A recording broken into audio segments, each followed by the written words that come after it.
Okay,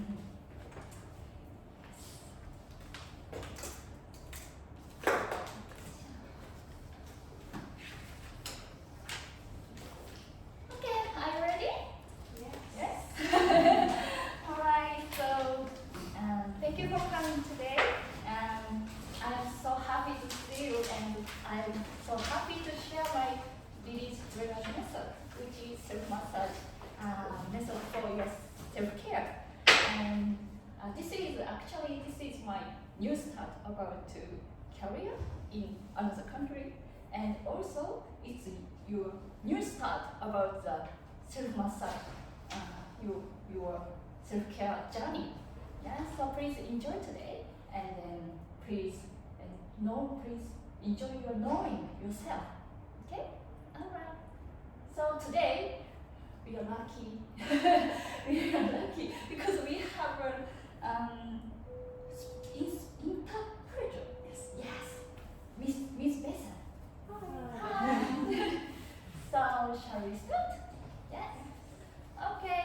So お願いします。はい。お願いします。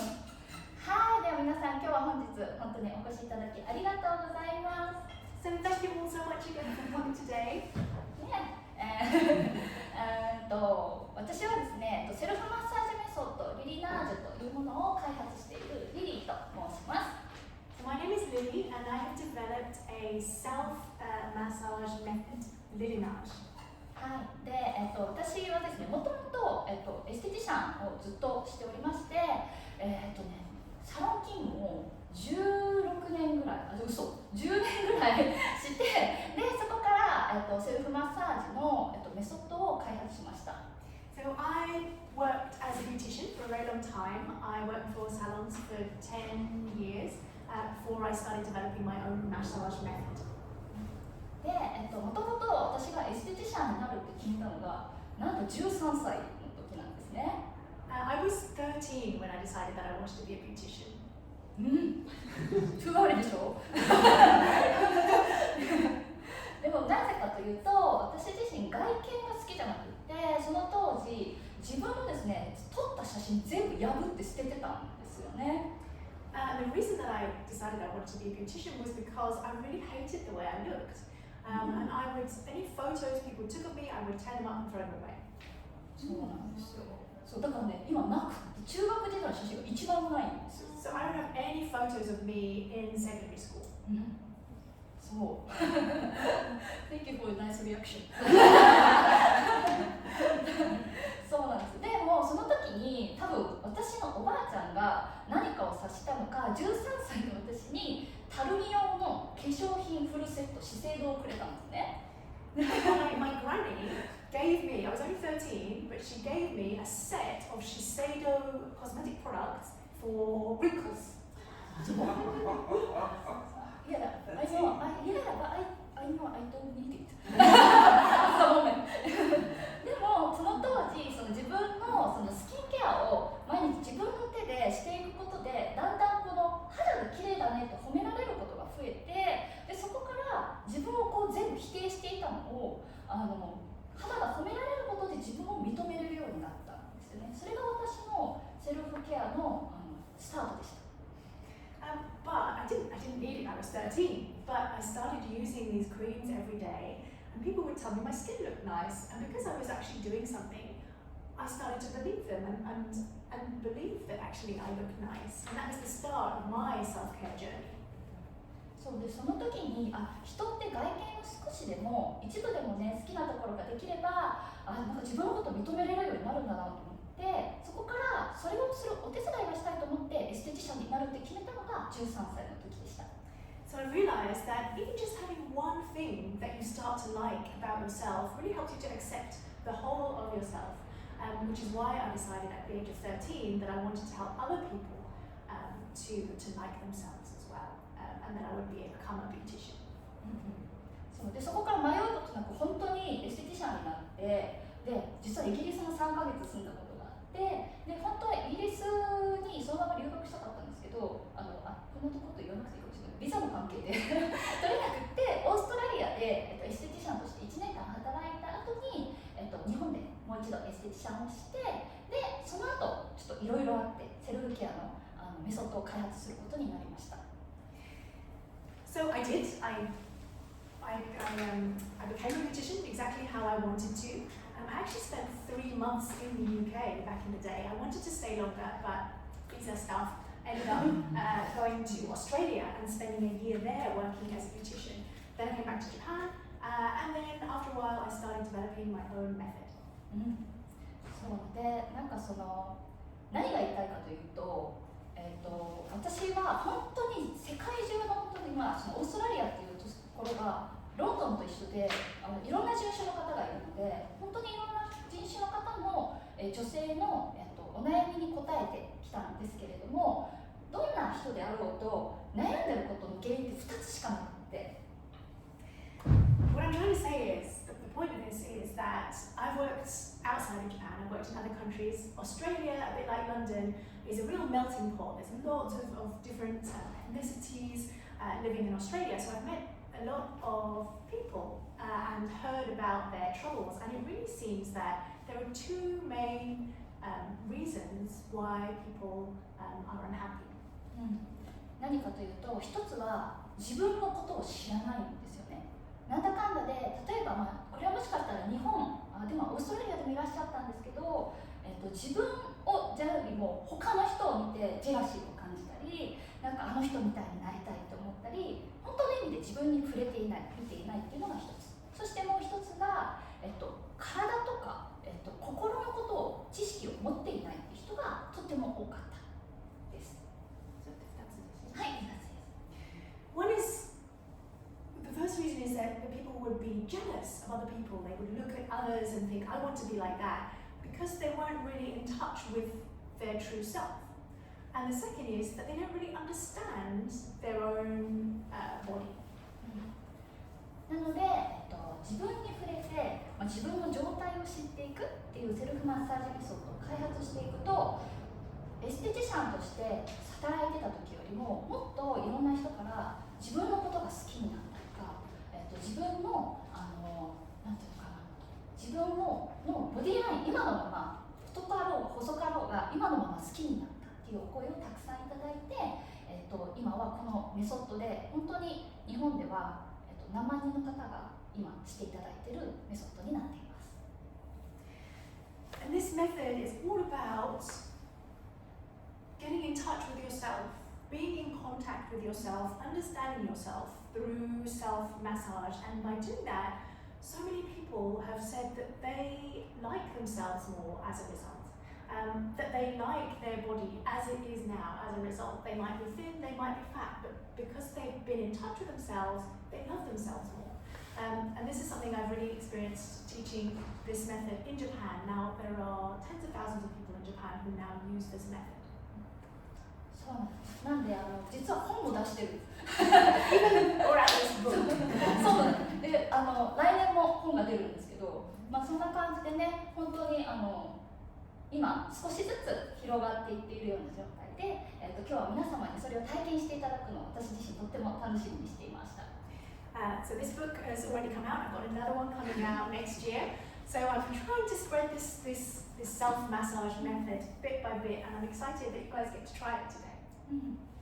はい。で、まずですね、リリーって誰やねんってところが多分今日来てからあると思うんですけれども、私はこういうそのパーソナリティというか歴史を踏んで今ここに来ているんですが、皆様自身も今日は多分体験誰かから聞いてここに来ていただいていると思うんですけれども、すごいことだと思うんですよ。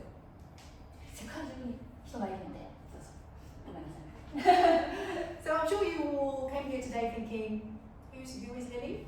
So now you know who I am and you know a bit about my background, and I guess you've all heard about today and about this workshop from somebody, and I think it's amazing that you've actually found your way here.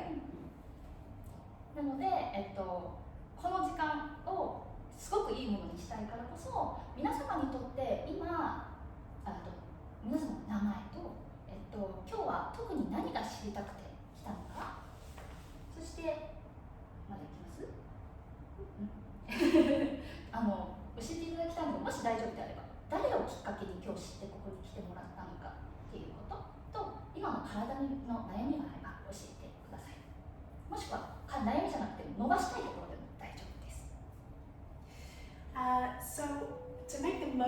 time together today, I would really like it if we could go around and you could tell me your name, what you want to find out today through this workshop, and if you don't mind, how you found out about it, and also if you have any particular concerns about your body or just things that you would like to work on. Okay? ちょっと長いんで。That's a lot. 途中で忘れても大丈夫。If you forget what I just said, don't worry. はい。では、日本ではですね、時計回りが縁起がいいって言われてるんですよ。So in Japan, we believe that going clockwise is good luck. なんで、So we say, My name's Kay, and I discovered this workshop through my very good friend Lynette, and she's been raving and raving about this technique, and she says, yeah, he's coming to London, you've got to go, you've got to drop everything and go. So yeah, I'm just excited to explore your technique, and yeah, to kind of just be more in touch with my body, full self-love and acceptance. Yeah. ケイと申します。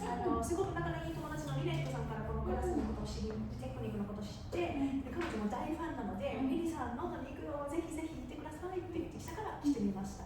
で、テクニックのことを知りたくて、自分の体のこともよく知りたくて、もっと自分のことが好きになりたいです。素晴らしい。ありがとうございます。Thank you. Hello, my name is Buki, and I came across this on the KonMari website. I'm a certified KonMari consultant, and I just read about it and I thought, I think I need this because I need a lot of lymphatic drainage essentially. I know that is missing. So that's why I'm here. 武器と申します。私、コンマリのコンサルタントしているので、コンマリのウェブサイトでこのワークショップのことを知りまして、これが私にもしかしたら必要なのかもしれないと思って、やはりリンパ腺のドレナージが足りてないというのが分かるから、ちょうどいいかなと思いました。ありがとうございます。Thank you for coming. Okay, thank you. Yeah, hi everyone. My name is Ine. I'm here as actually my friend. Yes, she told me about this workshop, and then it's so basically I have a daughter who is now 3 years old, and through these pregnancies, everything I breastfeed, and so after breastfeed you will be just going down and body pretty, got fatter, and I just don't know how to make my body look nicer. And Misaki, she told me actually she's doing this self-massaging can help you look prettier in your line, that sort of thing. So that's why I'm here and I'm willing to know everything. Yeah. いいねです。そちらにいる仲のいい友達からこのクラスのことを知りました。私に3歳の娘がいて、妊娠して、授乳もして、もう全部足りてくるんじゃないですか。胸が、そしてもう体がもう綺麗じゃなくなってしまって、どんどん太っていって、どうすればまた綺麗になるのかなと思ってたところで、このセルフマッサージのことを聞いて、ボディラインが綺麗になるよっていう話を聞いて、ぜひぜひ全部教えてくださいという気持ちできました。Thank you. もうね、すんごい変わる。Okay. And you will see the difference. 楽しみです。はい、ありがとうございます。Okay, hi everyone, I'm Tama. Marie Kondo's husband, Takumi, has introduced me, Lily, and I'm here. I've been living in London for more than 3 years, but since I came here, I gained more than 5 kilo, and I'm getting really bigger and bigger, and I started to hate myself, and I don't go shopping as usual, so I think it's the very best timing that he introduced her, and I'm here. Thank you. タマです。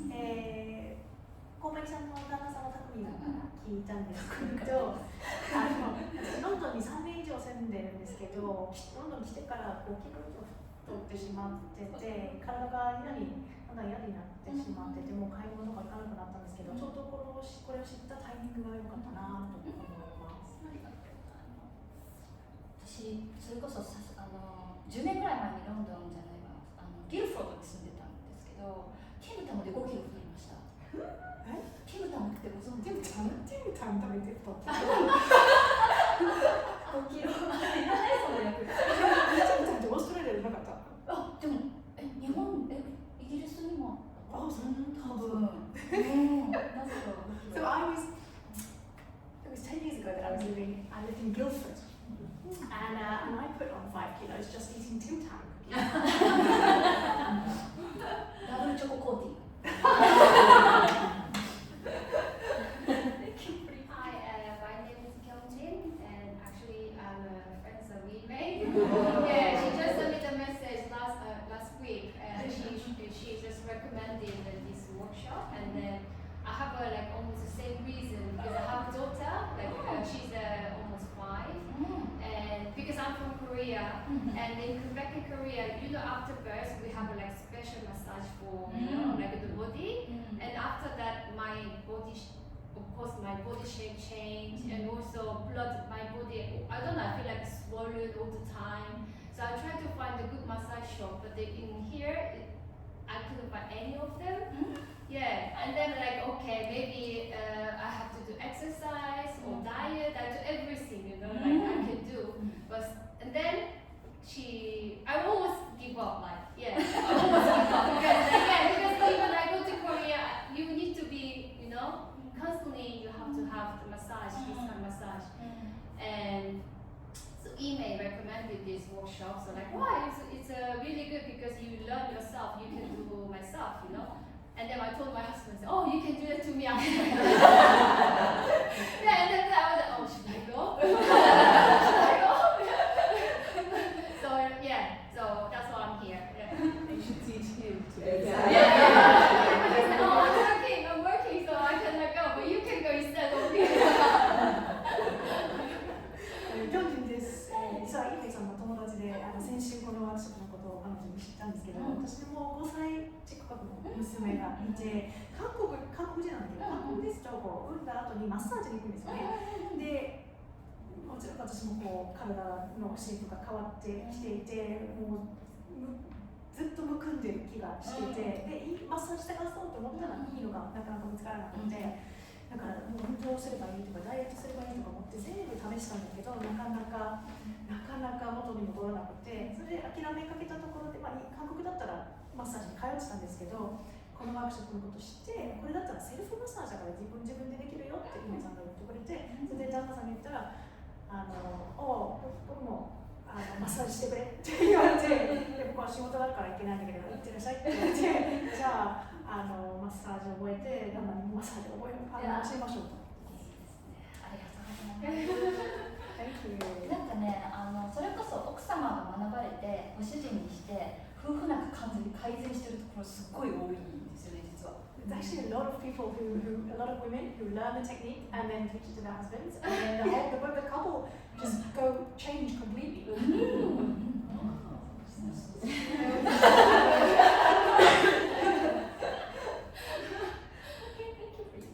My name is Yuri and I'm Japanese.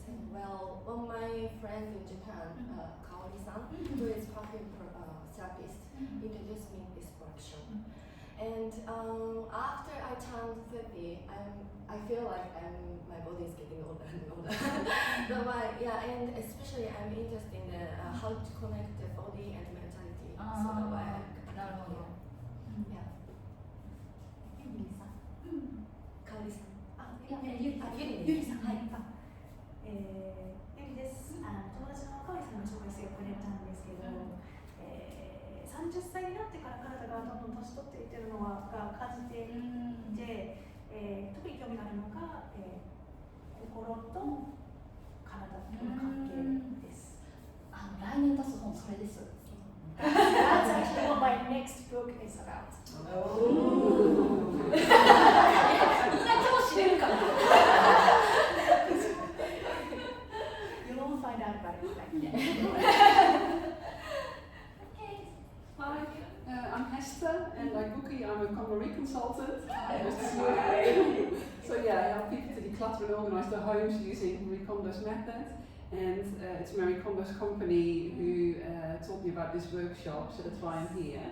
And I like the idea of relaxing and at the same time, making myself a bit nicer, because I guess, like all the others, your body changes after you become a mum, and when you become older, it's like, there are always little things that you think, I don't like it that much. So looking forward to learning about that. 私もコンマリのコンサルタントをしています。エスターと申しますけど、片付けをしてたりしていて、コンマリさんの会社からこんなことをした、このワークショップをしたんですが、リラックスがしたくて、あと私もちょっと綺麗になりたいなと思って、やはり皆さんと一緒に子供を産んだり、年取ったりすると、体が変わってきてて、ちょっとここ気に入らないなという部分ができてしまっているので、いろいろ今日は勉強したいと思います。ありがとうございます。多分ね、コンマリコンサルタントさんにはめちゃくちゃいいと思います。なぜかというと、人のためにやる仕事をずっとされていると思うので、自分に戻る時間っていうのが必要なんですよね。なのですごいグッドだと。I think this is actually a really good technique for KonMari consultants, because your job is to work with and serve other people. So it's important for you to have some time to check in with yourself. そうだってありがとうございます。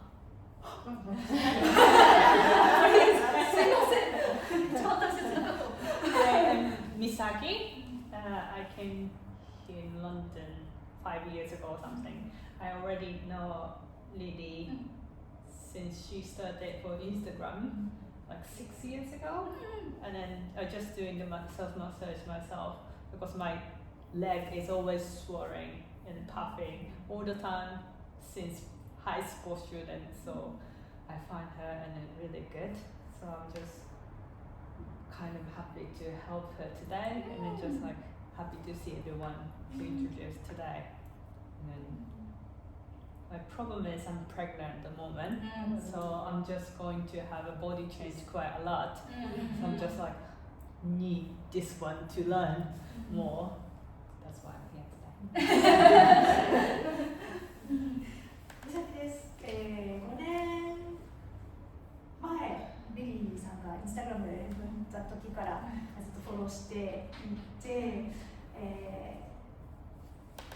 セルフマッサージが出て、明日高校生の頃からずっとむくんでて、このマッサージ効果があると、いうことでして、今日はぜひさせていただきたいと思ってて、皆さんにお会いできて嬉しいです。で、今はご覧の通り妊娠しておりまして、体が大きく変わってきているので、このマッサージ法をしたいと思います。ありがとうございます。今日ここの場所を安心して私も来れたのも、ここをブッキングしてくれたのも彼女のおかげなので、本当にありがとうございます。Thanks to Misaki that we managed to book this space and set everything up today, so we're really grateful. Thank you. Hi. Okay. So let's get started. So please open this 3 page. Page 3 でスタート。これですか？はい。はい。じゃあ今日は皆さんやっぱり面白いですね。世界万国共通女性の悩みってすごく似ている。It's so interesting to see that women around the world have the same kind of issues. ね、すごく面白い。そうで、多分今日は皆様の私すごくさらにお役に立てるなって皆さんの自己紹介聞いて思いました。And hearing what all of you had to say just now, I think that I really hope that I'll be able to help you. はい。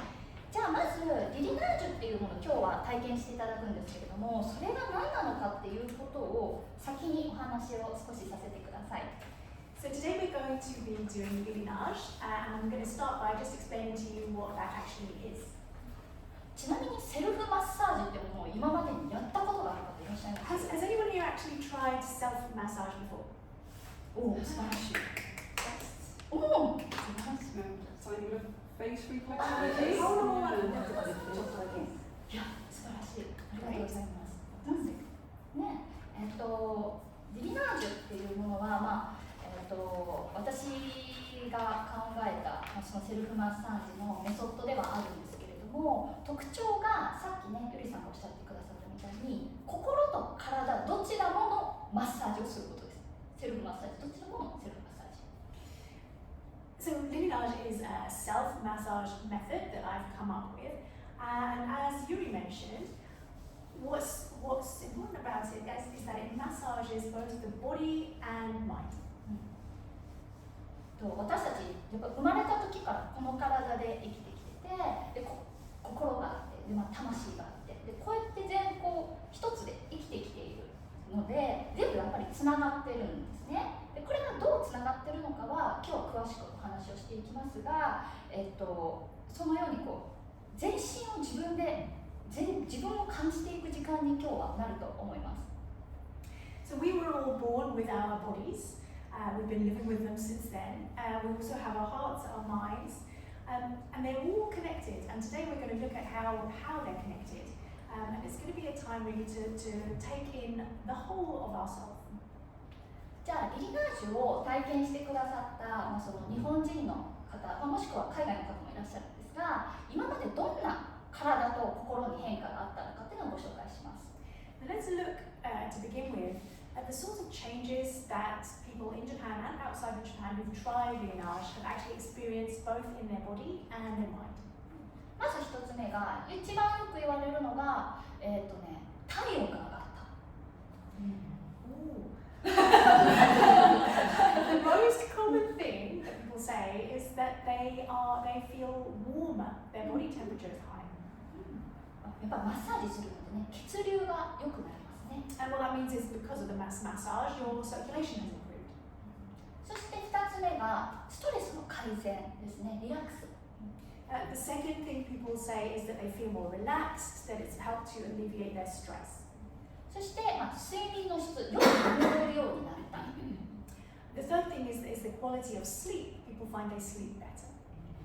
そして、痩せたとか、ボディラインがきれいになったとか。 And then people say they've lost weight or the line of their body is looking better. で、最初にその血流が良くなった、血行が良くなるっていうのを一番最初に言ったと思うんですけど、でも本当に一番よく言われるのは、実は人生が変わったんですよね。 So I said the main thing was the temperature and the circulation improving, but actually the most common thing is people say their lives have changed. なのでたくみさんとまりえさんが私とよくしてくれるのはすごく似てるって言ってくれるんですよね。やっぱりこんまりメソッドと。 And that's actually why Marie Kondo and Takumi are so supportive, because they see great similarity between the KonMari method that they do and what I do. はい。で、この3ページ読んで意味わかる方いらっしゃいます？ちなみに。意味わかる方、意味が理解できる。 Does anyone understand page 3?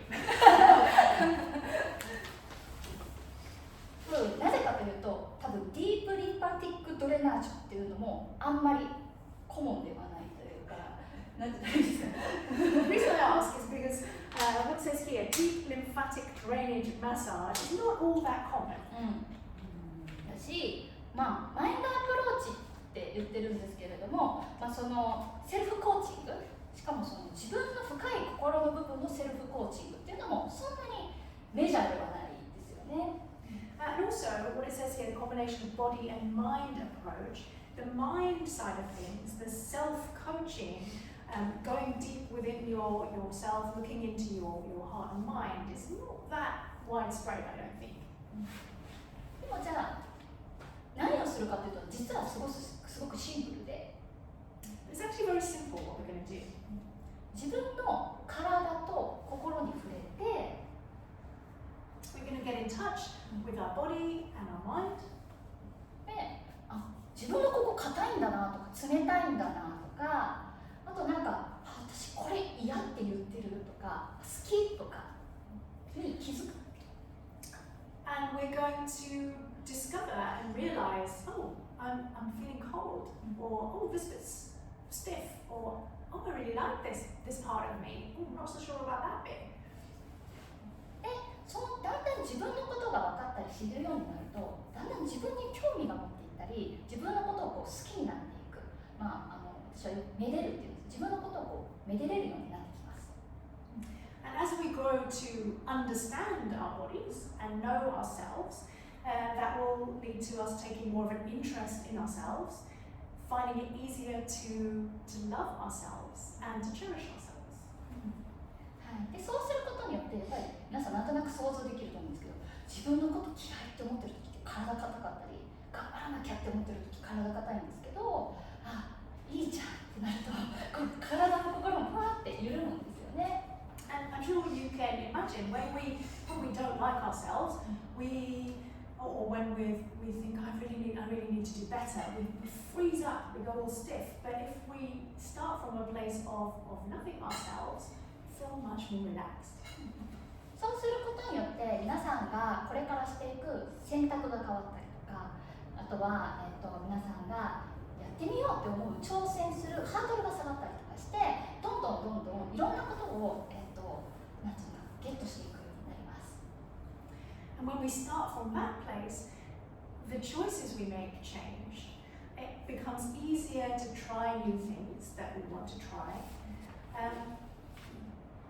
And somehow, 最後のちょっとなんだっけ、挑戦しやすくなる。そう挑戦しやすくなったりここに聞くっていうそう、挑戦しやすくなったり、あとはその自分のやることが変わったり、あとは、よく言われる自分のことを認めれるようになったりしますね。 Our actions change, and we find it easier to accept ourselves. はい。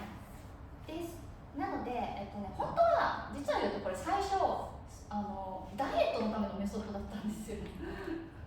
So this method started as a way to lose weight. だってこの本知ってます？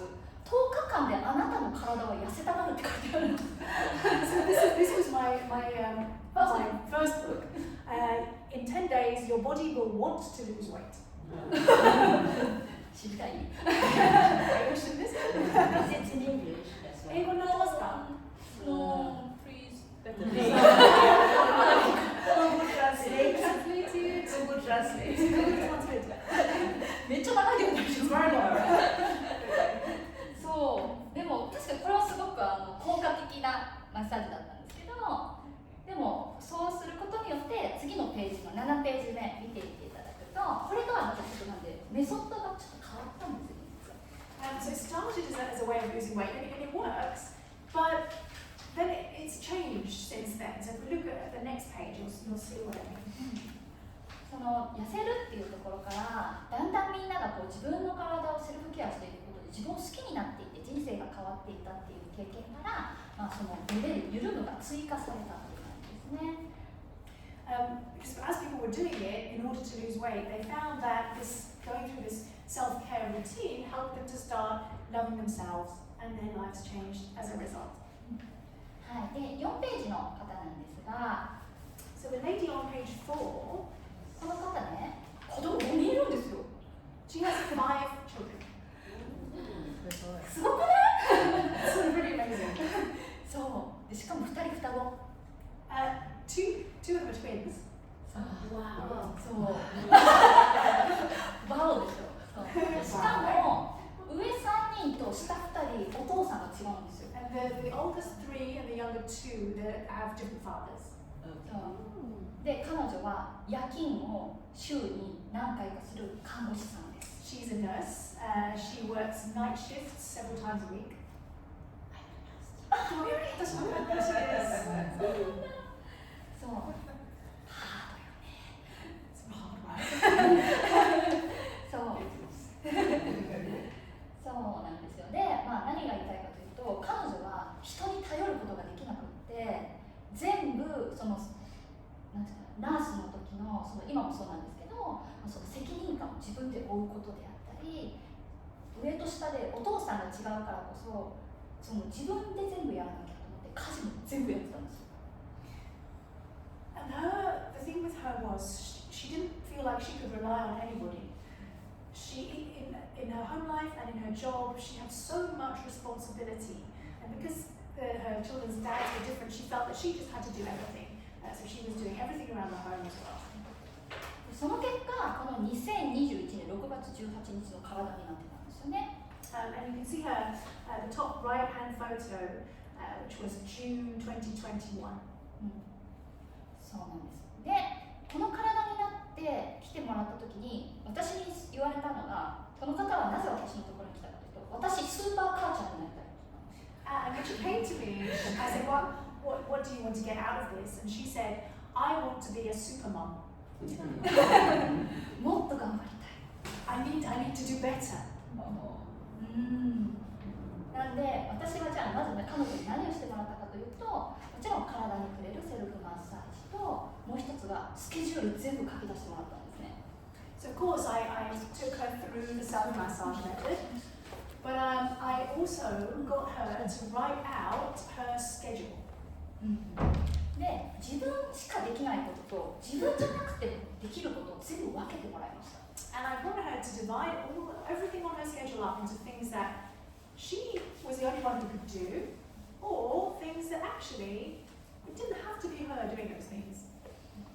で、それをこう続けてもらった後に、次は、その後彼女のこれまでの歴史、人生の歴史を全部書き出してもらったんです。And then I got her to write out her whole life up until now. ちっちゃい頃に起こった心の傷とか、お母さんの前で頑張らないとって思ってやってきたことが、実は人に頼れない自分をずっと作ってたっていうことが分かりました。And she wrote about things that had hurt her as a child. She wrote about how she always felt she had to do better for her mum, and realised that all these things that happened to her had led to her being this person today who finds it very hard to rely on other people. なので、人に頼れない自分がこうやって作られたんだなって自分を知って理解したときに、私頑張ってると思って重たい荷物を下ろしてもらったら背中の肉も折りましたって感じで取れた。And when she realised that this was how she got to where she is today, this is why she feels that she can't rely on other people, and that she's actually working too hard, and put some of that load down, then some of her flap also fell away with the burden that she put down. すごく大きく食事を変えたりとか運動をめちゃくちゃしたりとかではなくって、どちらかというと本当に自分の体と心に触れたらこのようになりました。 And she didn't change her diet hugely. She didn't start doing masses of exercise.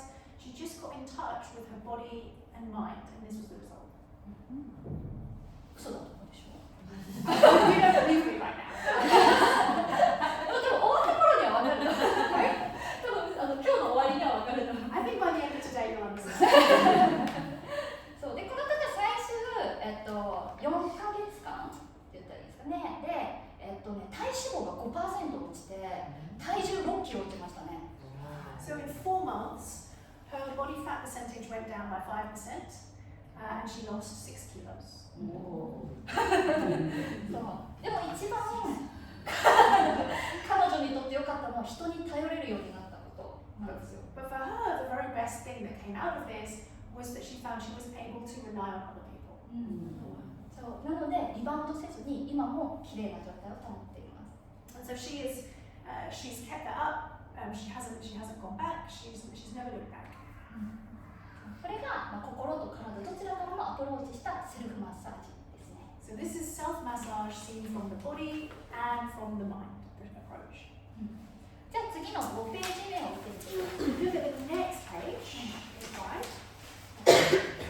上の写真の方ですね。 This lady at the top. この方はもともとボディライン綺麗で見た目も綺麗でっていう方なんですけど、She was already a very slim, very pretty lady. でもこの方は大きな挑戦をしたかったんですよね。 But she had big ambitions. でも何かをやる、頑張ろうって思った時に結構自分の体おざなりになったりしませんか？おざなり？後回しにする自分の挑戦。 But when you when you have big ambitions and big goals to achieve, we tend to forget about ourselves and looking after ourselves. なので、なんていうの、頑張らないとって思ったりとか、この目標を達成しないと、夢を達成しないとって思った時に、毎日お酒の量が増えてったり、なんかスイーツの量が増えてったりとかしたりする経験ないですか？ So she had these big goals and ambitions, and she was working incredibly hard towards them, and without realizing it, she'd started drinking more, she'd started eating more sweets, maybe something some of you can sympathize with. そう、私にもあるんですけど。 I can sympathize. でもその時にちゃんと自分の結構課題に触れてると自分の限界がわかるんですよね。 But once you start getting in touch with your body, you realize where your limits are. これ以上やっちゃダメだなとか、今日は休もうとか、なんかそういう許可を下ろせるようになります。 She started getting in touch with herself and realized this is my limit for today. My body's telling me I can't push myself more than this for now. その結果、彼女は綺麗な自分を保ちながらちゃんと夢も達成しました。 And as a result, she's still a beautiful lady and she managed to achieve her goals. 下の彼女同じです。 Same with the second lady on this page. その方は6ヶ月でモデルになりましたね。In the 6 months she was with me, she became a model. そう。She lives in アメリカよね。 She now lives in the US. 全部手に入れましたね。子供も結婚も。 She's got married, she's had children. で、この彼女たちの奇跡を追ったドキュメンタリー映画みたいなのを撮ったんですけど、でそれが、英語バージョンがあって見れるので、この後ろのページのここにあるから、また今日終わってから気になる方見てみてください。We actually made a documentary featuring these ladies and the transformation that they went through. So, and it's actually been translated into English. So, if you're interested, there's a link on the back, so you can watch that if you're interested. はい。で、次は皆さんの番です。 Okay, now it's your turn. じゃあ、いきますよ。 Let's じゃあ6ページですね。もう一回改めて自分の、ボディのこれ悩みだけど体の悩みって書いてますけど心の悩みでも大丈夫です。私当てて聞いたりしませんので自分で全部書き出してみてください。ペン欲しい方ここにあるので。 So we're going to start on page 6. It says, what are your body concerns? But it doesn't have to be your body, it can be your mind, your heart. If you have any troubles, and I'm not going to ask you to read this out loud, just make a note from here. I've got some pens. 足りないかそれか足りない Thank you. Thank you. ちょっとシェアしながら。 Share.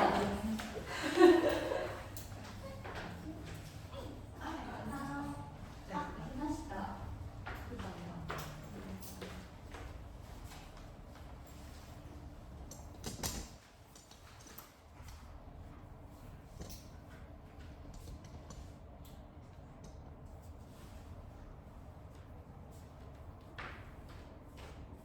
2分くらい We'll take 2 minutes just to write those down.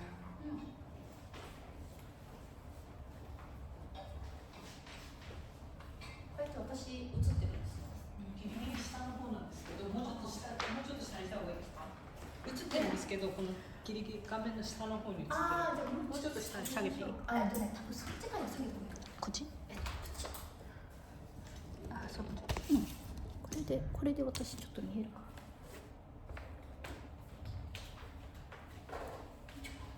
見えます？じゃあこれになる方がいいか。ありがとうございます。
か、なんかどういうふうに自分のことを今思ってるかなとか思ったりする。Is this something you would usually take time to do? Do you spend time day to day thinking, what are my concerns right now? What is troubling me? ですよね。 Right? それが普通です。 That's normal. 私もやっぱり忙しいと自分の心のなんかその声とかその体とかをやっぱり後回しにしちゃったりするんですよね。It's the same for me. When I'm busy, listening to my body, listening to my heart is something that I just put off. でも今の皆さんがもう本当に今すっごい自分のことが好きで体が好きでその性格が好きとか、人格が好きっていう状態が作れているならそれでもいいんですけれども、どこかにちょっと差異があるのであれば、今からするワークをぜひちょっと一緒にやってほしいなと思います。And that's great. If you already love yourself, if you love your body, you love your personality, you love everything about yourself, you don't need to take time to look at those concerns. But if there is something troubling you right now, then you're in the right place. Let's go through the work together. で、一番セルフケアが大切なのって実はセルフイメージなんですよ。What's most important about self-care is your self-image. セルフイメージっていうのは自分のことをどう思っているのか、どのように、自分を見ているのかっていうのがとっても大切です。And what I mean by that is how you see yourself and how you feel about yourself. 自分を見るときにみんな何かしらのフィルターがあるんですよね。We all see ourselves through a filter. で、それがこの下の図に書いてあることなんですけれども、And that's what this little diagram on this page is all about. これがちょっとざーっと説明すると、自分のことをどう見ていくか。で、そうすることで自分をどう言っているか。これは自分にもそして他人にも、多分例え話で言うと分かりやすいので、ちょっと例え話をすると、私、足太いなって思ってたとするじゃないですか。私、足太いなって思ってる人って、私、足太いねって人にも言うんですよ。あ、ごめんなさい。関西弁ボロボロだって。So, you start with how you see yourself, and that affects how you talk about yourself, how you talk about yourself to yourself, how you talk about yourself to other people. For example, if I see my legs and I think I've got really fat legs, then I'm going to tell other people, oh, such fat legs. で、どうするかというと、その次のテイキングアクションっていうところでは、ちょっと太めのパンツ買うんですよね。And then taking action, what that means is, I'm going to buy some bigger trousers. なんか試着室に入ってさ、ちょっとちっちゃいですとか言いにくかったりとかするので、なんかちょっと大きめのやつを手にしてきたりとかします。Because I'll go shopping and I'll try on some trousers and they'll be a little bit too tight, and so I'll give up and I'll buy the bigger trousers. で、そうすることで、その自分に似合っている、自分にはこれが合っていると思っているパンツをずっと履き続けるんです。And those are the trousers that you think are the ones that suit you, so you keep wearing the trousers. これは見た目の話なんですが、だからこそ、足の太さがなかなか変わりにくいという現状があります。And that puts you in a position where it's very hard then to go about changing anything about your legs. 例えばじゃあこれは心の方でいくと、私人見知りなんですっていう人がいたとしたら、人見知りだから私人見知りなんでって人にも言ったりしますね。That's an example using the body. But if we look at the mind, if you believe that you're shy, you're going to tell other people, no, I'm shy, I'm shy. ってなると、誰かとこう一緒に遊びに行くってなった時も後ろでこうずっと隠れてたりとかする。And we go out with other people, and you're going to stay in the background. You're going to be, I'm shy, I'm shy. ってなると、ずっと人見知りが続くんですよ。And nothing's going to change about that. You will always be shy. これね、恋愛に例えると分かりやすくて、恋愛に例えると分かりやすいんですよ。Another one that's easy to understand is if you look at this in terms of relationships. もしめっちゃ別れたい彼氏がいたとして、来週ぐらい別れようかなって思ってるけど、明日その彼誕生日だったら何渡します？ So, okay, you've got a boyfriend, you really want with this boyfriend. And you're thinking, right, next week I'm going to break up with my boyfriend, but it's his birthday tomorrow. What are you going to do? What are you going to give him? The present. Don't present. What sort of present? I don't know, overcompensate because I feel bad. ちょっと全部同じで、なんか大げさなもの、大きなものをあげるかもしれません。おお、そのタイプ。なるほど。Okay, I understand you now. Great. 何あります？ What are you going to give him? A present, but not something as thoughtful as I would do if we were going to stay together. 好きで一緒にいるだろうと思った人にあげることを大切なプレゼントじゃないの。そうですね。私もそのタイプなんです。I'm the same type as you. 大体言われるのが残らないものとか食べたら終わるとか。A lot of people say they would give him something that he can use up or that he can eat and it's gone. No,これって同じなんですよ。その彼をもう別れたいと思って見ていて、友達とかにも、あと自分の独り言とかでも、この人と別れたいなって思ってたら、明日の誕生日があったとしても、その時に買うものはそんなになんかスペシャルなものじゃなくなる。So going back to our pattern here, if you are already thinking that you want to break up with him and you're going to break up with him next week, and you're telling yourself I'm going to break up, maybe you've told your friend I'm going to break up with him next week, then for his birthday, you're already going to be buying him a present that's not so special. でもじゃあ反対にめっちゃ好きな人やったら何あげるかって言ったらなんとなく想像したりしませんか？ But on the other hand, if you really love this guy, you can imagine you're going to get him something much nicer.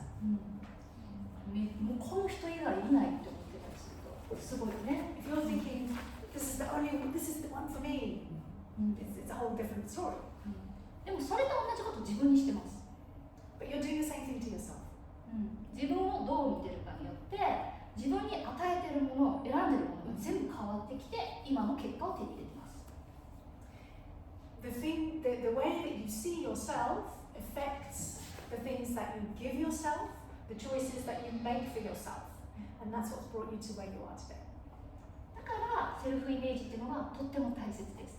Which is why self-image is so important. じゃあ次の7ページ開いてみてもらうと、セルフイメージ。Let's turn to page 7. セルフイメージってじゃあどこで作られるのかって言ったら、下の無意識のところで作られるんですね。Our self-image comes from our subconscious. はい。なので無意識に意識してる時はいいんですよ。私素敵、私素晴らしい、私もろもろみたいなのが素晴らしい時だったらいいんですけど、ちょっと落ち込んだ時とか全然意識してない時に自分をどうイメージしているのかっていうのが本当の自分のセルフイメージです。 And that's great as long as you think you're great, you think you're amazing, you really love yourself. But actually, when you're feeling a bit down, your self-image is being created in your subconscious where you're not even aware that it's happening. はい。なんでこれを見つけるワークがその下に書いてあります。自分は本当は自分のことをどう思っているのかっていうのを見つけるワークが下にあるので、ぜひそれを今やってみていただけたらなと思うんですが、私は〇〇だ。〇〇が私らしいっていうのをどんどん書いていくっていうことをすると自分のセルフイメージが見つかります。And I've written at the bottom of the page here a way of trying to figure out that self-image that you've created for yourself. And the way to do that is just to write down, I am something, I am this, I am that. And that will give you an idea of how you see yourself. ちょっと今やってみたいと思いますので、ちょっと時間もないんで30秒ぐらい。So I want to do this, so we're going to do it in 30 seconds. 書いてみてください。Try writing something.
sharing that with the person next to you? With 3 people at the back, and then everyone else can share with the person sat next to them. How did you describe yourself?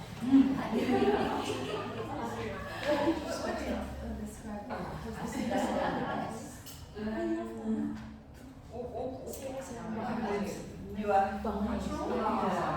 Is it opposite? I know that. That's so good. It's so fun. I'm surprised. Oh, yeah. Because I feel good as everyone. And I'm Karen.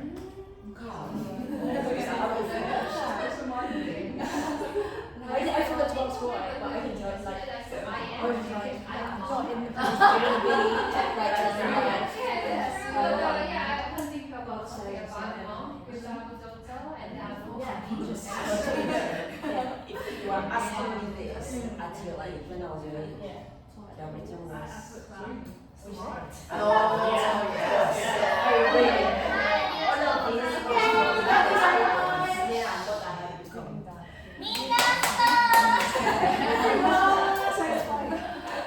そういつもね、OK finish いつもね、最初みんなこうなってるんで、なんかどんな話し始めて止まらなくなる。 Yeah, everyone's shy to share initially, but once you get talking, everyone gets into it. でこれお願いがあるというか、なんだろう、おすすめがあって何かというと、もしよければ本当に自分のセルフイメージに今何かなってこう知りたいときは50個書いてください。 So I have a suggestion for you. If you really want to understand your own self-image, you want to write out 50 of these. 最初ってね、頭で考えてるので、なんかね、いろいろ出てくるんですけど、50個ぐらい書くとね、書くことなくなってくるんですよ。で、書いたときに、なんか自分の本当の心の自分が出てくる。Because when you start, you're thinking up here in your head and you can come up with some ideas. But you gradually run out of things to write, and that's when you're starting to go really deep and really understand how you see yourself. なんかね、限界を超えたときに人って本来の力が出るみたいな感じで。 So when you reach your own limits, that's when you find your real innate power. で、そこで全部出てきたら、これ思うのなんで、これ思うのなんでって全部聞いていってあげるとさらにいいですね。And it's even better if you can then go on to ask yourself why you think that about yourself. そうすると、それが実はセルフコーチングです。That's what we call self-coaching. で、自分のセルフイメージを知った後、次にやっていきたいのが8ページです。And then once we've understood our own self-image, we move on to page 8. そのじゃあセルフイメージって別に悪いことじゃないというか、今の自分をどう思ってるかっていうのを客観的に見た後に、じゃあこのままでいきたいのか、それとももうちょっとありたい自分になりたいのかっていうのを一回考えます。And now what we do now is, self-image itself isn't a bad thing. What's important is to look at that objectively and to understand if that's okay, if you like the way you see yourself, or if there is a better version of yourself that you want to be. でもしそれが今の自分とありたい自分が違うのであれば、そのこの差を埋めていくとなっていくっていう、そのじゃあ差って何なのかって言ったら4つの差です。And if there is a gap between how you see yourself and how you would like to see yourself, then we need to go fill in that gap. But there are four areas where you can have that gap. で、この4つのギャップをこう埋めていくと、なりたい自分、ありたい自分になります。And if you fill in those four gaps, then you'll find yourself moving closer to the you that you want to be. はい。で、まず一番最初に見てほしいのは、自分はどういう価値観を持っているのか。The first area is your values. どういう思考、考え方をしているのかっていうところです。 What are your values? How do you think? で、その次は、その価値観と考え方が行動を選択しているので、この価値観、考え方とその次に見ていくのが行動です。 And how you think and your mindset affects your actions. So that's the second area, is your actions. はい。で、その次、行動は今なりたい自分、ありたい自分と今の自分との差を一回次に見てほしいのはそれをありたい自分を叶えれる環境なのかということを見てほしいです。Once you've looked at your actions and whether there is a gap between the actions you take now and the actions that the ideal you would take, then you look at your environment. Are you in an environment where you can act in that way? この環境が実は女性にはめちゃくちゃ大切なんですよ。 For women, the environment is actually really important. そのさっきの5人の子供がいた人は、環境っていうのは大きく職場を変えるとか付き合う人を変えるっていうことだけではなくて、周りとの環境ですね、人間関係が変わっていくっていうこともすごく大切です。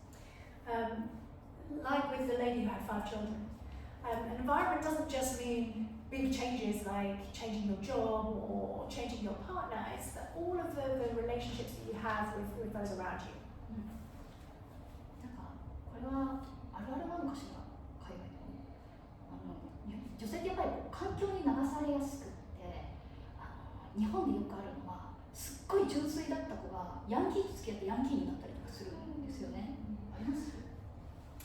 I don't know if this is the same over here as in Japan, but in Japan, women tend to get caught up in their situation sometimes, carried away by their environment. So you might get a really sweet girl, she starts going out with a bad boy, and before you know it, she's a bad girl.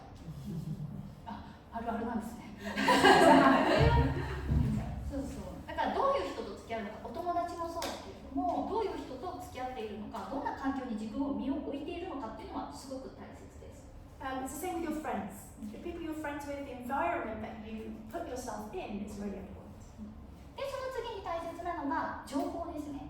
どんな情報を自分は取ってやっているのか。And then the fourth area is information. What information are you using? これ全部1、2、3、4ってマインドセット、メソッド、エンバイロメント、インフォメーションって聞くとすごい難しく感じるんですけど、さっき言ってたマッサージとそのセルフコーチングしていくと勝手にこれが埋まっていきます。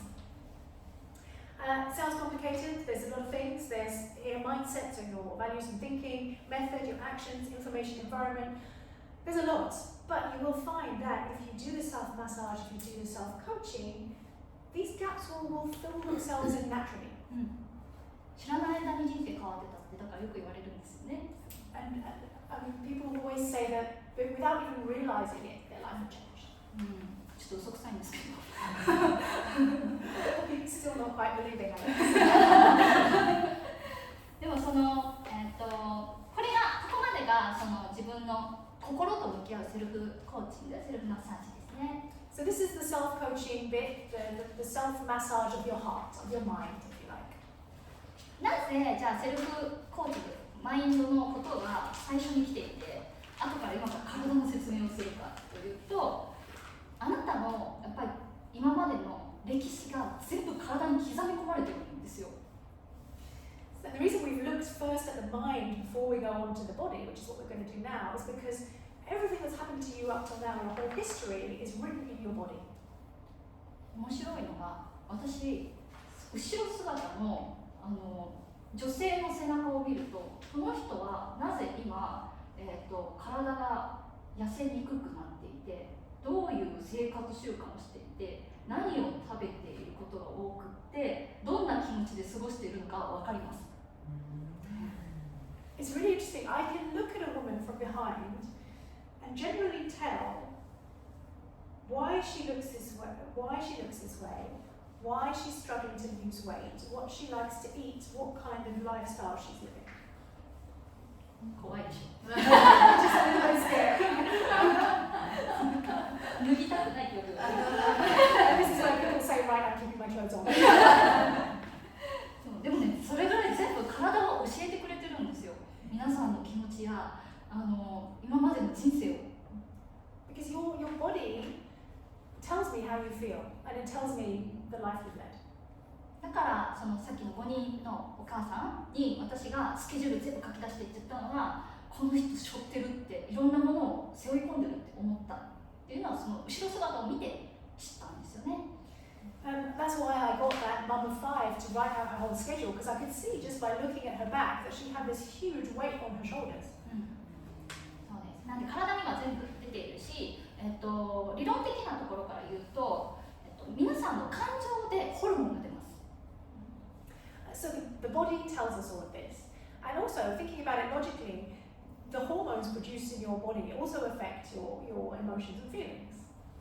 例えば、自分のことを、例えば痩せたいと思ってる時に楽しいと思って痩せることをやってるのが楽しいと思ってる人は痩せていきます。なぜかというと出るホルモンが、脂肪を燃やすホルモンが出るので。So if you think you want to lose weight and you're excited about losing weight and you're enjoying losing it, you think of it as fun, you will lose weight because your body will produce those fun hormones that burn the energy. でも逆に、わあ、なんで私こんなになってるんだろうとか、ストレスを抱えながらダイエットをしている人っていうのは、ストレスホルモンが分泌されるので、脂肪はたまる、筋肉は分解される、食べたいものが、いろんなものが食べたくなるというホルモンが出ます。But if you're stressed about losing weight, your body's going to produce the stress hormones and they are going to burn muscle instead of fat, and they're going to make you hungrier, so you end up eating more. なんで感情っていうのはめちゃくちゃ大切なんですよ、体にとって。So the way we feel is really important for our bodies. なんで産後のママが痩せないのは体のせいじゃなくて、ストレスが多いです。So the reason that it's really hard to lose weight after you give birth it's not your body's fault, it's the stress. はい、です。なんで、次は、大丈夫？皆さんちょっと休憩したい。Is everyone okay? Do you need a break? Okay? Okay? Okay, great. Let's go. Okay. じゃあ、ここまでちょっと今までメンタルの話をしたので、ちょっとお水とかも取りながら彼女が帰ってくるまでに一回じゃあやってほしいのが12ページにあるんですけれども。Okay, so we've talked about the mind. So just while May's on to the loo, let's look at page 12. これが次は体に触れるの一つなんですが、皆さんの今どれぐらいの水を飲んでどれぐらいひねっててっていうのを書き出してみてください。And if you want some water, have some water. But try and write out here the current state of your body. How much water you think you drink, how much sleep you're getting, etc. 朝ごはん、昼ごはん、夜ごはんは昨日のでもいいです。Breakfast, lunch, dinner, maybe write down what you had yesterday. セルフケアは何でもいいです。自分がセルフケアと思っているんです。Self-care, whatever you think of as self-care, just write that down.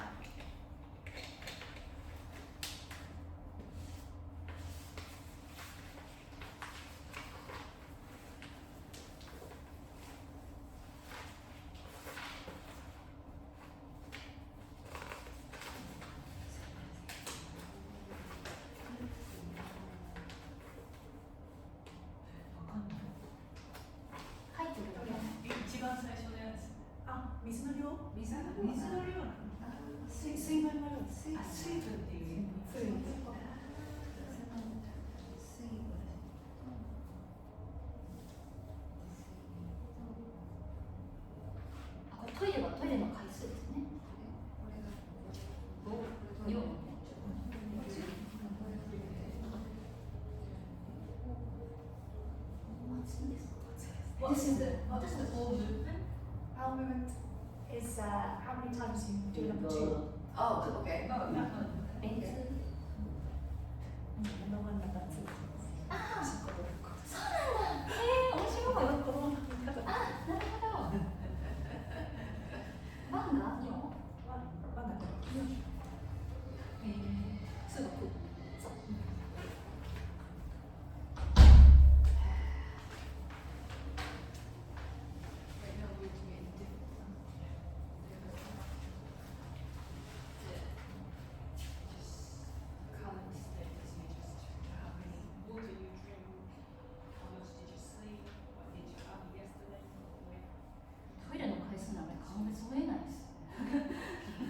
No one counts how many times they go to the toilet, right?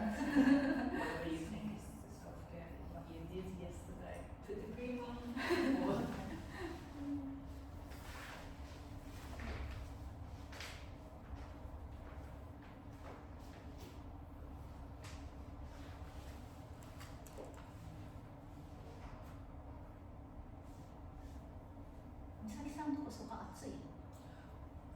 見てないんで暑くないです。暑いですか？ちょっと暑いけど。それが暑いよ。それが一番暑いですよね。あ、そうなんだ。そこまで回したりする。回せない。回せないですよね。調節できない。後ろに一つついてないんですよ。あ、なるほど。だから、皆さん暑くないですか？大丈夫。Is everyone hot? Slightly. 少し。もうちょっとしたらマッサージがあるから、その時ちょっと湿った方がいいと思うんで、今だけちょっと開けて So we'll do it now, and then we'll close it when we do the massage. マッサージしてると余計暑い。 So it will warm up even more when we start doing the massage. I'm not sure how to work this one.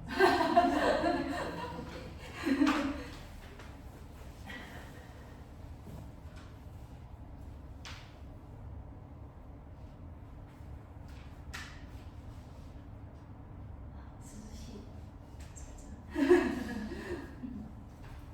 喋ってる、私は喋ってるから。続ける。皆さん。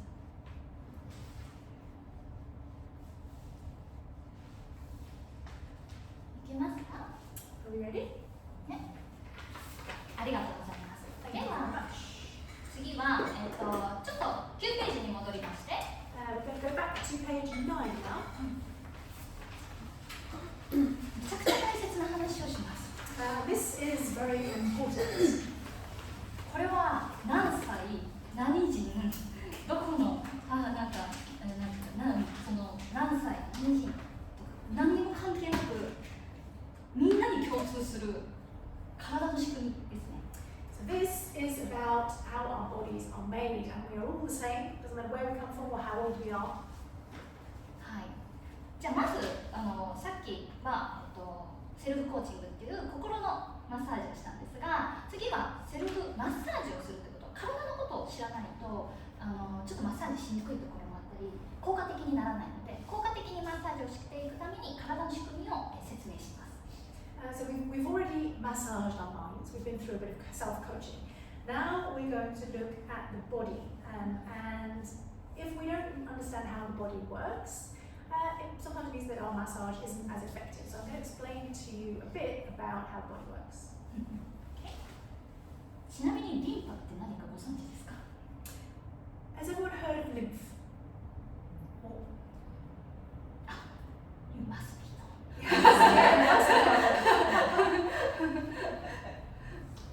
リンパって何ですか？ What is lymph? Oh gosh, I just know in terms of I just know in terms of lymph nodes and drainage, but I actually 素晴らしい。薬とかドレナージとかっては聞いたことあります。いや、そうです、そうです。結構リンパっていう言葉自体が一人歩きしていて、じゃあ一体何なのかっていうことを細かく説明できる人はほとんどいないんですよね。A lot of people have heard of lymph, but very few people can actually explain what it does, what it is. それがリンパです。So that's what it is. そう、でもリンパっていうのは簡単に言うと、それこそね、リンパノードとかいろいろありますけれども、体の中のお掃除をしてくれている器官っていう感じで覚えてください。So if you think of the lymphatic system as what cleans out the body. もちろん免疫とかいろいろとありますけれども、マッサージでいうとその、体の中の私たちは下水管って呼んでますね。But of course it also helps with your immune system, etc., etc. But for the purposes of massage, it's doing the job of a sewer in your body.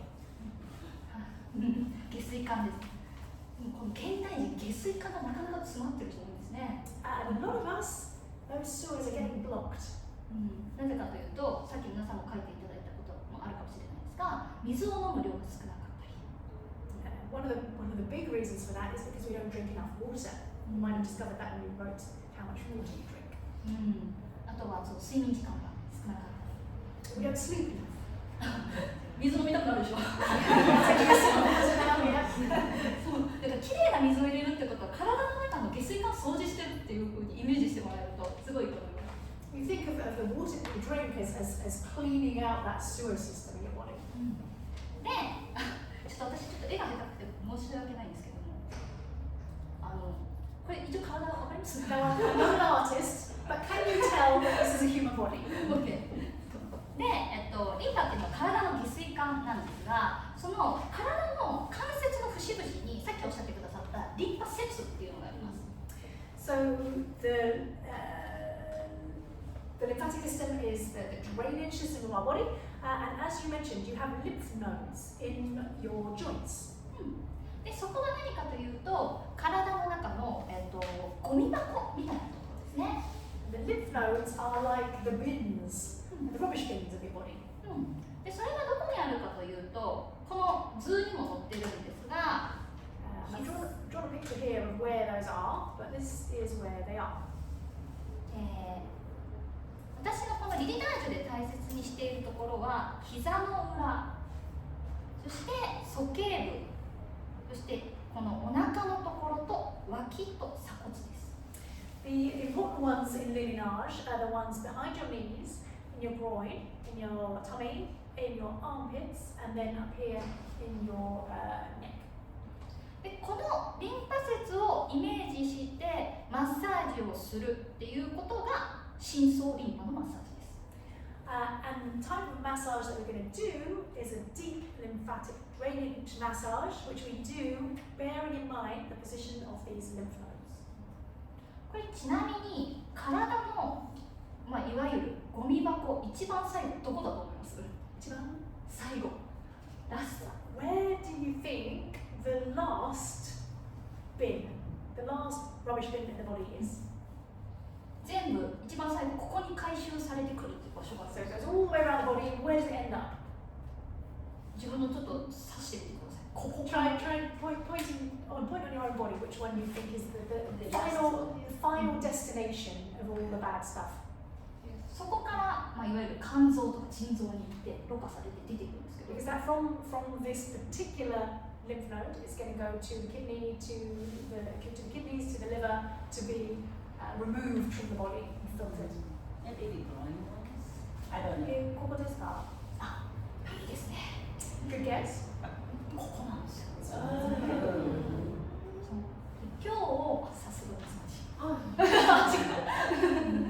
そうなんかよくやっぱりねここって言われることが多いんですけど、なぜ今日のマッサージ特に上半身をしたいかって言ったら、足のリンパもこうやって上がってきますね。 A lot of people think it's down here, but actually it's up here, and that's the reason that we're going to be focusing on massage up here, because all the lymph from the legs comes up. でその後2本のリンパ管が1本になって胃の裏にあるリンパ管に行きます。And then the vessels join up here, come up to your stomach. でその後なんとこの下半身、お腹、左のこのリンパ節のところは全部ここですね。これ左レフト、左の鎖骨に回収されます。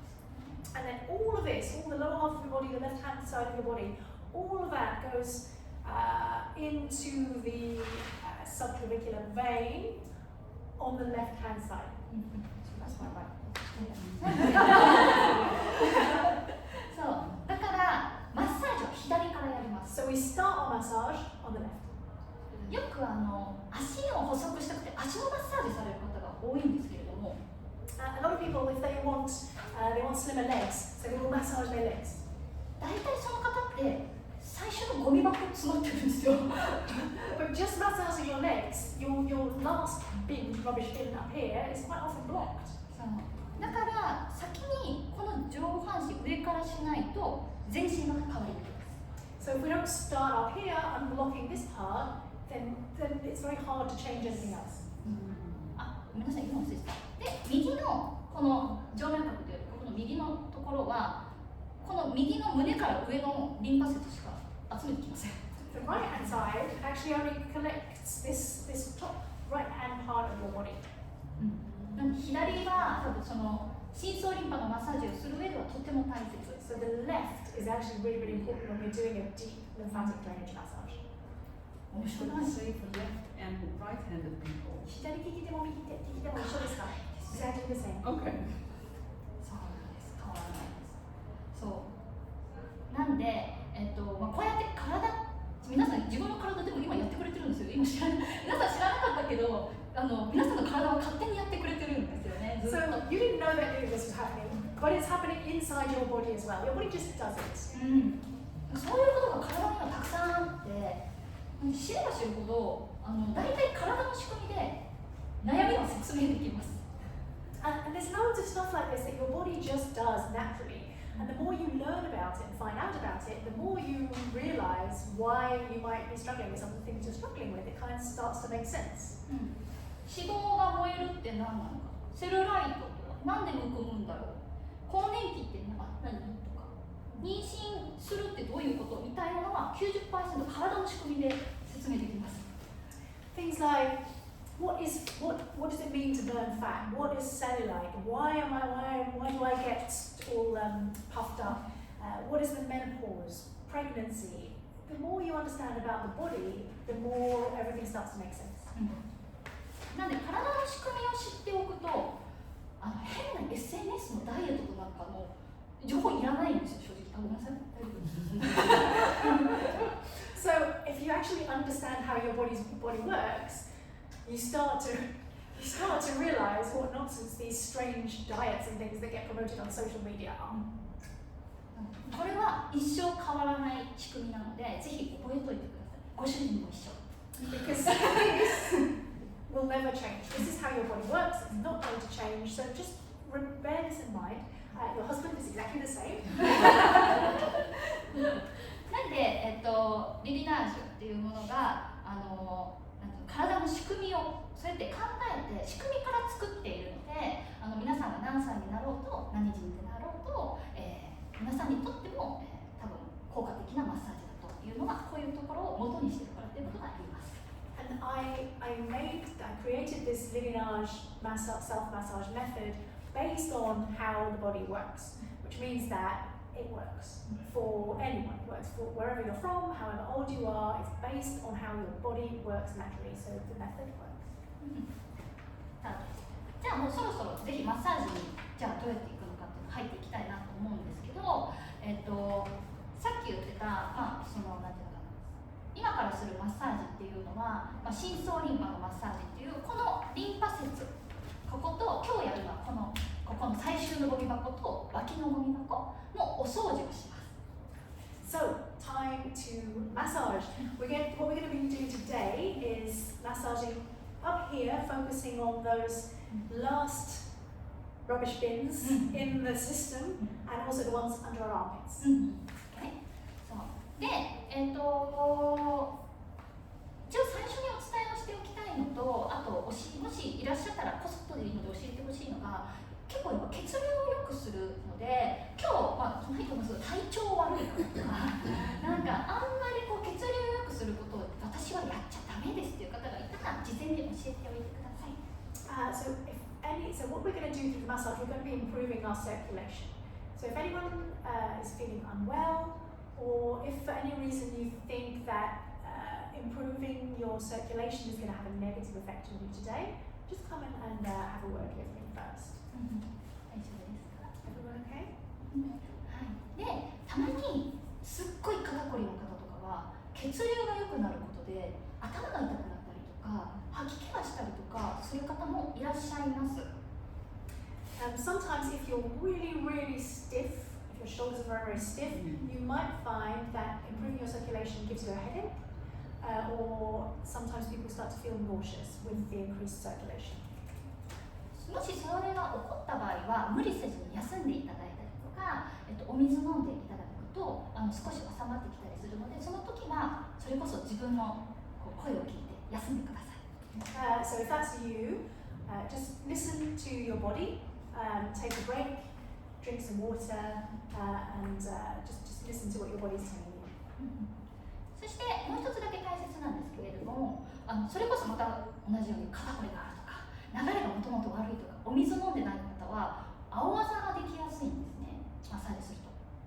Another thing to bear in mind is if you are very stiff, if you have poor circulation, or if you're not drinking enough water, you can find that you bruise more easily.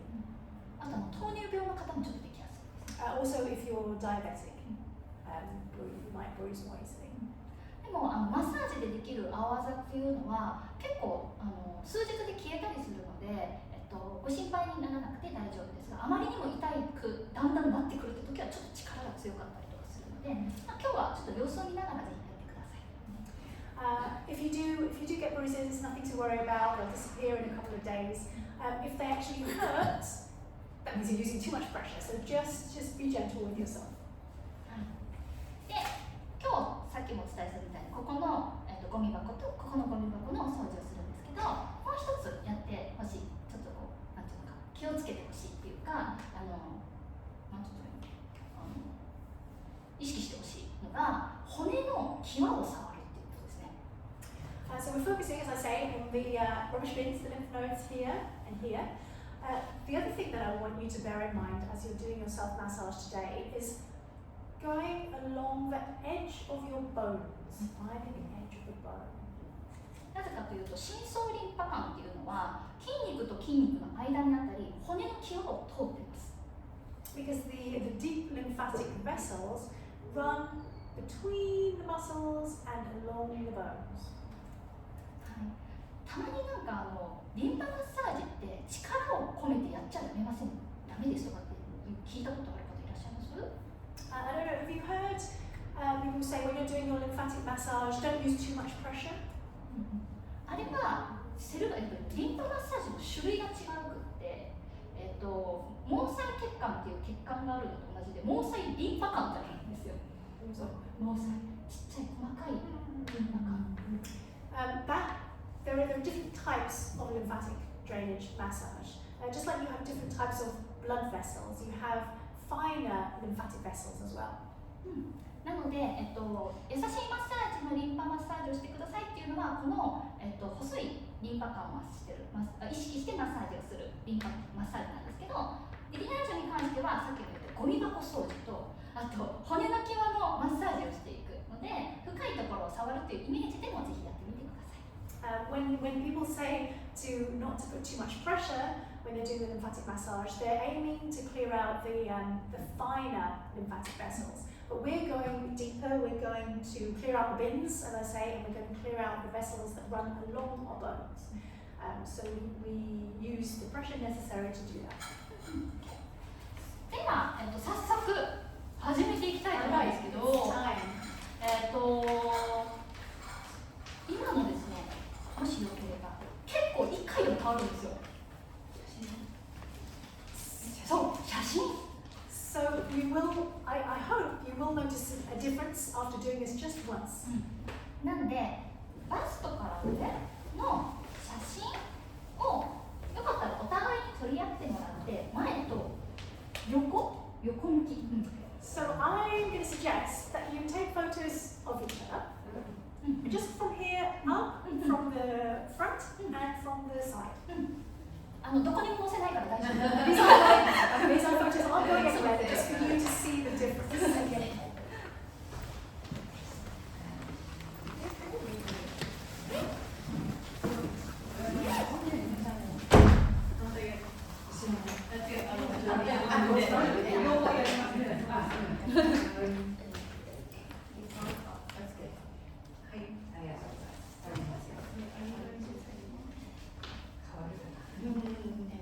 私が変える。私が言ったら use your phone. Yes. 結構フェイスラインとかも変わります。I find your face looks different. 敏感肌の方いらっしゃいますか？ Does anyone have sensitive skin? Anyone have sensitive skin? Just on my face. 顔が敏感です。そう、今日クリーム持ってきたんですけど。So I'm asking because I've got some cream for you to use Okay. for the massage.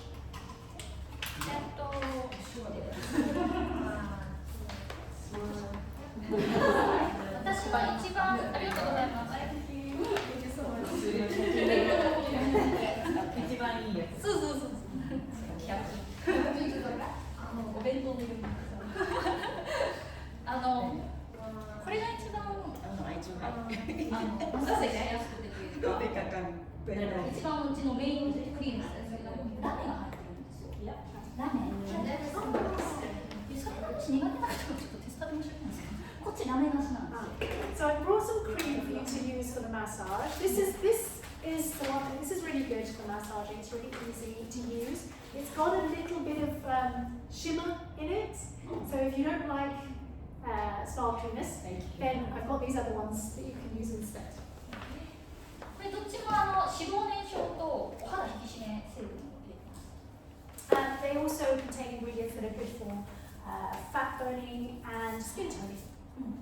でもしこれは、センシティブスキンの人がオイル持ってきてるので、どうぞお好きなやつを取っていってもらうのがいいかなと思います。 If you have sensitive skin and you prefer an oil, we've got this one that you can use. We've got some little cake cases that you can put your cream or oil in. そうです。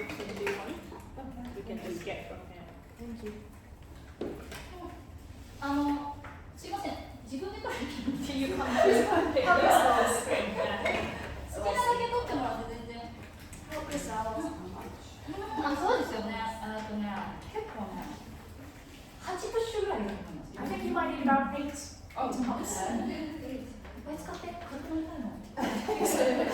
Use lots. I would like that to be lighter by home.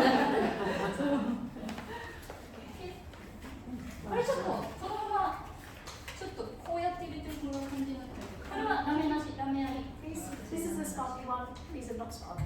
Just, あ、いいっすよ。私しか使わないです。 what did you make? About 8 squats. 頑張って。あ、いい感じ。これぐらい、これぐらいがいい。 Yeah, that looks good. I think that's a little bit more. Okay.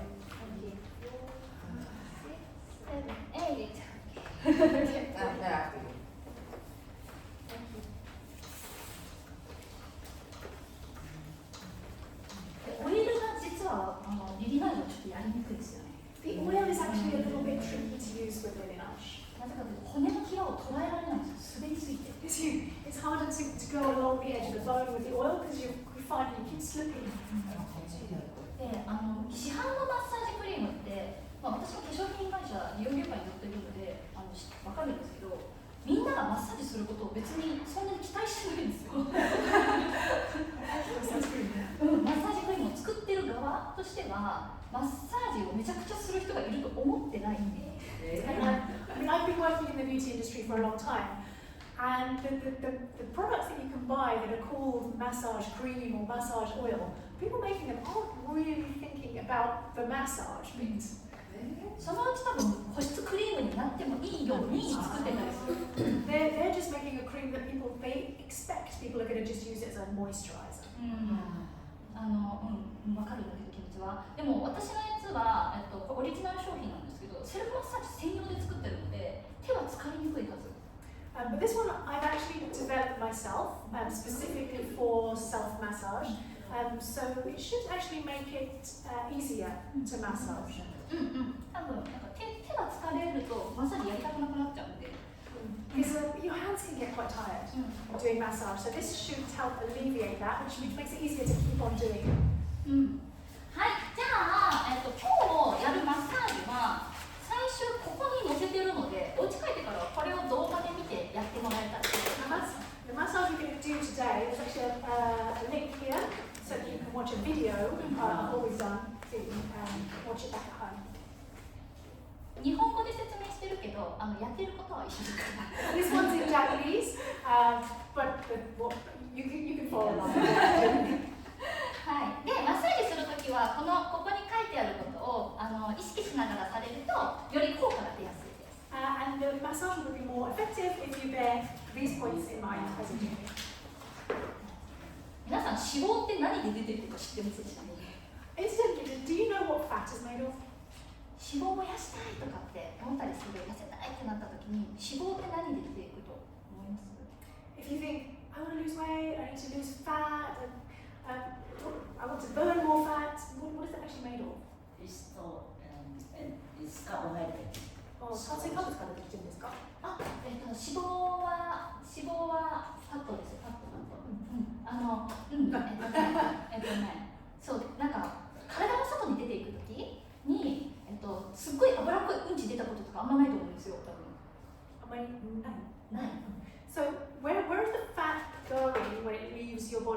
don't suppose anyone is really aware of having really oily poos, for example. 何で出ていくかというと、 How does it, 急な how does it come out of your body? It comes out in your breath. そうなんか呼吸を深く吸ってながらマッサージするっていうのは、もうもちろんその細胞にもいいけど、脂肪を出したいのであれば、ちゃんと深呼吸すること。Fat leaves our body in our breath. So when we're doing the deep breathing, as we're massaging, it's not just because we're out of breath, we're actually getting rid of fat in the process. です。はい、じゃあマッサージしていくんですけど、今日、ポイントとなっているのは、ここのゴミ箱掃除したいの骨の際っていうところでいくと、この鎖骨ですね。 So the bone we're going to be massaging along is the collarbone. カーブね。これパッキングで重いんだから主人に怒られちゃう。意外に重いじゃんって言われる。はい。なんでこの鎖骨をイメージしながらも、なんとなく頭に覚えてやっていきたいと思います。 So bear that in mind. Just picture your collarbone as you're doing the massage. じゃあまずクリームをですね、少し取ってます。 So first, take a bit of cream in your hand. どっちでもいい。 Either hand is fine. で、まずご自身のこの肩のラインとこのフェイスラインを伸ばします。And you're going to spread the cream over your shoulder all the way up to your jaw. はい。で、ちょっと伸ばせたらスタートしますね。 And then once you've done that, you can start. はい。その前にごめんなさい。こうやって一回ちょっと肩回しといてもらっていいですか？ Actually, just rotate your shoulders a couple of times. はい。今の自分の可動域を見ておいてください。どれですか？ Just see how far they'll move. はい。では、いきますね。 And here we go. まず、顎のところに手の指先をこのように置いてください。 Start with your fingertips under your chin. はい。いいですか？今からこっち側のマッサージ、左側のマッサージをするんですけれども、右手で顎につきます。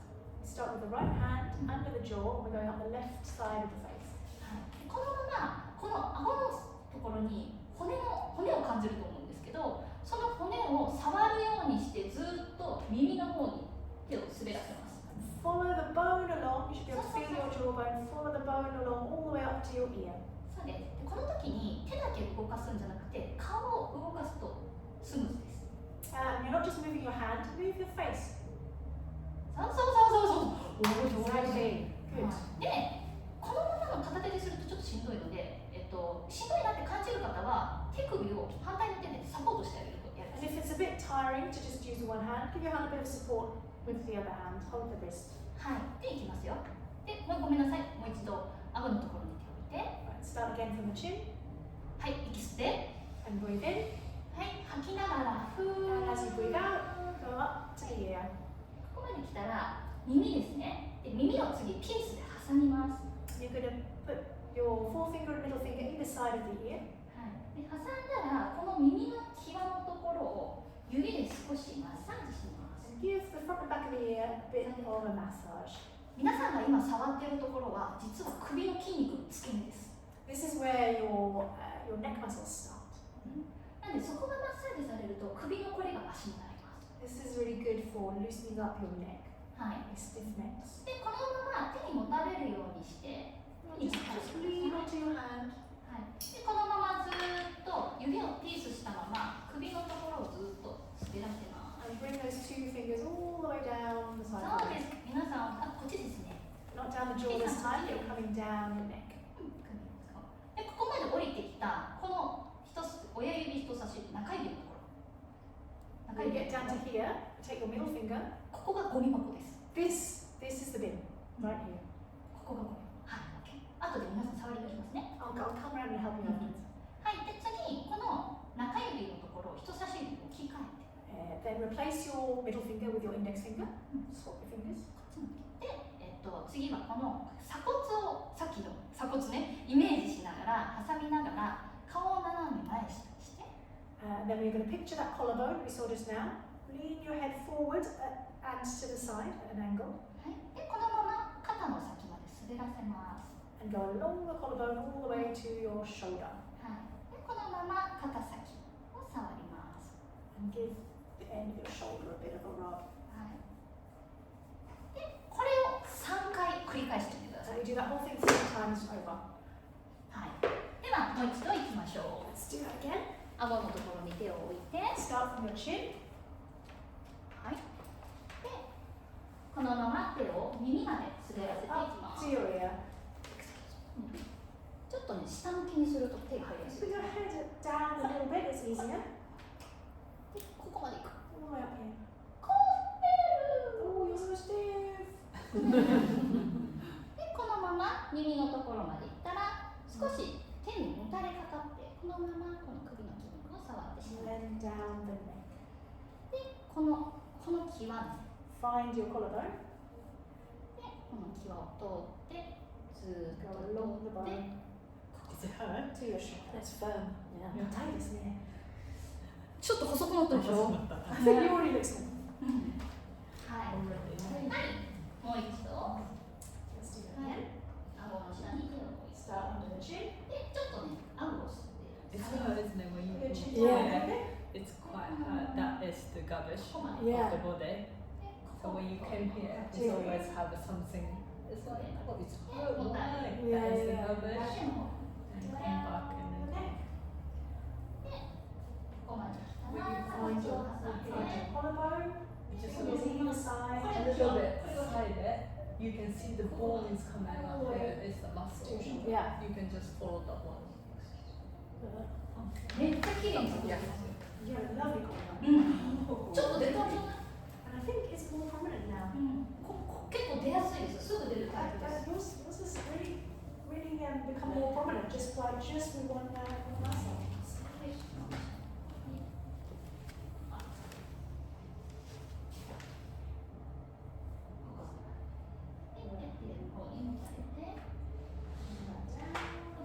これね、私が使ってる場所を覚えてほしいんですよ。 Just remember where I'm massaging. Where my is. あ、 Wow, you already see the bone more. It's the left and the right. で、あ、これユーマスさん、ちょっとでも鳥肌立ってきた。すごいとこ変わると思う。 I'm getting goosebumps. I can see the change already. ね、ここがね、私が言ってた華奢骨なんです。 Then you've got this little bone at the end, really fine, delicate bone at the end of your shoulder. ここが出ると、こう人が細く見えます。 This thing where you can see this bone, you automatically look slimmer.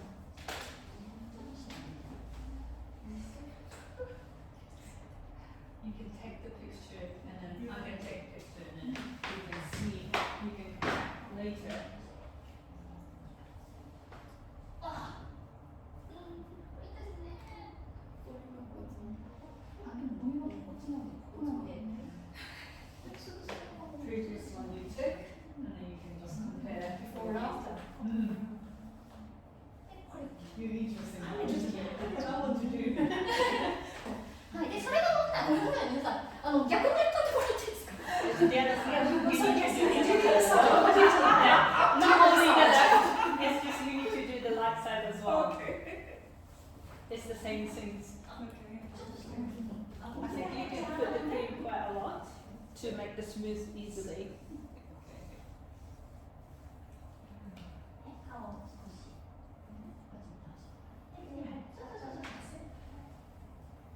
And when you go to the chin, you can just put the two fingers together and then go to the up to the ear behind the ear. And then when you came to the ear, you can separate it and then just massage it like that. 多分水かむっていうのぐらい。水かむ？うん。なんていうの？キーポイント水かむっていうぐらい流れが良くなる。 Probably you better put the cream first, a little bit all down like here. 炭 That 酸 makes 水 more smooth スパー to クリン do グウォー the ターでもいい massage. だし、 Yeah. Sparkling is fine. Yeah. あとなんか冷たい氷水じゃなければ。 Just, but not ice water. No ice. No ice. Too cold. うんなんかあれですね、ロンドンの方皆さん、体似てますね。お互いですか？お互い全員なんか似てる。次がポイントかも。 Everyone feels very similar.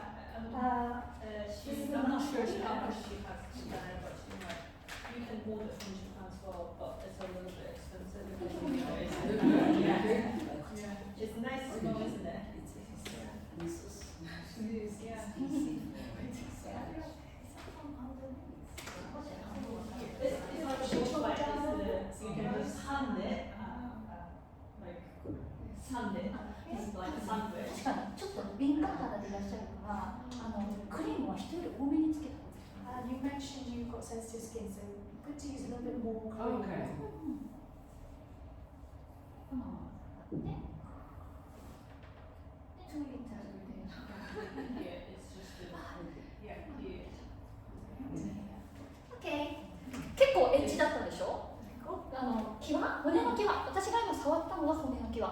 So you could feel how I was going along the edge of your bone, right? もう本当に思ってるより骨を触るぐらいでちょうどいいです。 And it's more than you expect. You could really feel the bone as you're going along. はい。でクリーム次デコルテに塗ってもらって、 Now we're going to put a bit of cream onto our décolletage. あとこのまま二の腕も行くので、 And we're also going to do our upper arms. 手をグーにしてもらって、これよ、もうロンドンの方はこれ。今まではマッサージがすごく大切です。グーの説明なんですよ。グーね、グー。 Now we're going to do this with our なんか hands, 猫の手。 like a little cat paw. This bit is going to be really important for I think people in London. みんなここが硬い。なんで？ Because everyone, for some reason, is really stiff here. なんでなんだろう。 I really don't know why. なんでここの胸の真ん中をこうやってグーで。 So you're going to take your cat paws and go up and down in the middle. でこのまま片手。 And then take that out to the shoulder. そうそうそう。 That's it. Yeah, exactly. でこの時に揺れながらやると手が思ったより。 If you sway as you're doing it, it makes 息 it して皆さん。 Don't forget to breathe. But yeah, swaying just makes it a bit easier on your hand. で肩とか。 Take it up to your shoulder で二の腕も。 and down to your upper arm. はい。で特に、この胸の真ん中っていうのはここに女性ホルモンのツボがあるんですよ。 Now this bit's important because here you've got the pressure point for female hormones.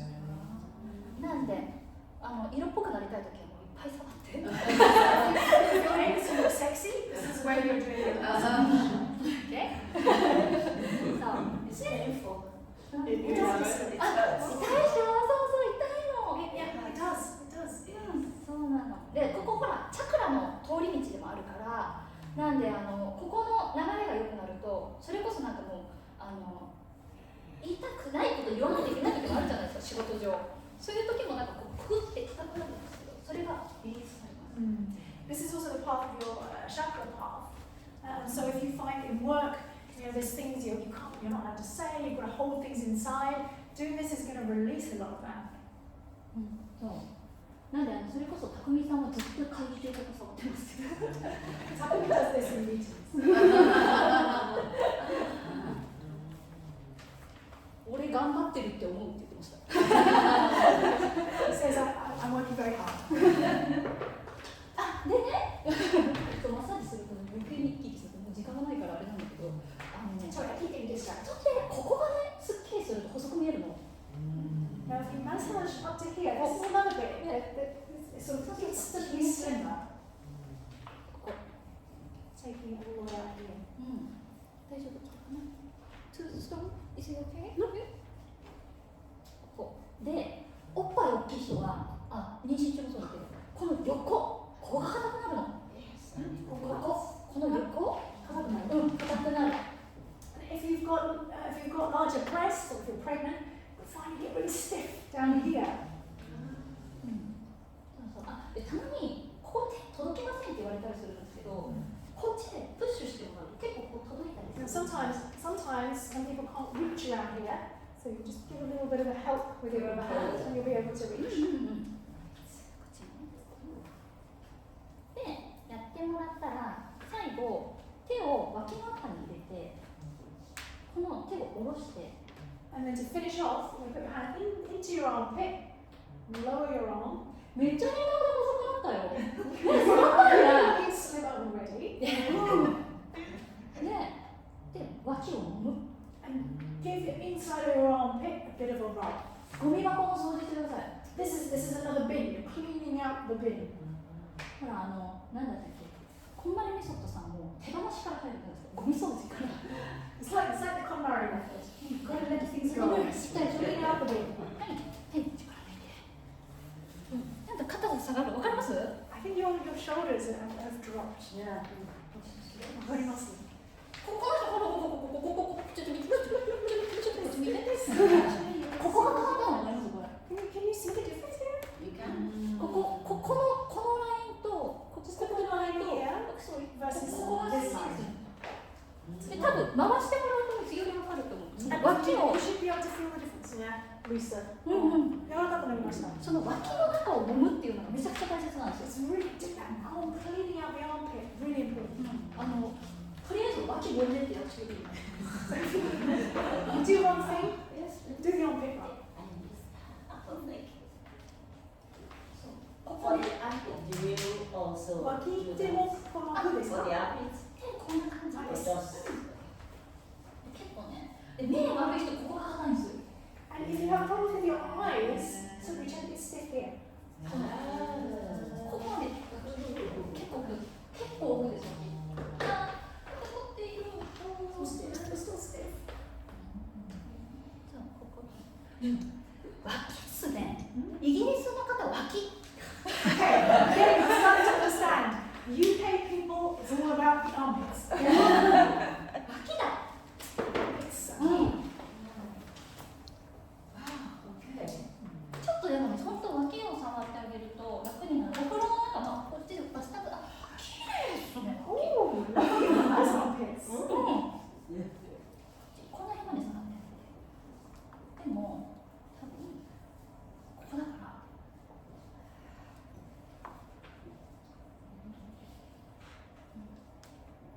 どこだ？これか。 This, that's it for you. これだ。これが硬くなっちゃってるんで。 That's where you're stiff. これ触ってあげる。あれ Yeah. 肩甲骨の角なんですけど、それ。 That's the そこがポイントです。 that's the armpit for you. あ、お主だもん、多分。あ、そうなんです。私も。お知り合い。そうなんですよ。そうなんだ。センスに入ってて、そうなんだ。ワークショップで運営してるんです。ロンドンから。そうです。へえ。脇っすね。 Armpits for you too. 今日なんかいろいろと皆さんにお伝えをしたんですけど、覚えておいてほしいのは脇。 Okay, so I've said a lot of things today, but what you need to remember is armpits. そこがポイントだ。 That is what's going to be important for you. ほら見て。ほ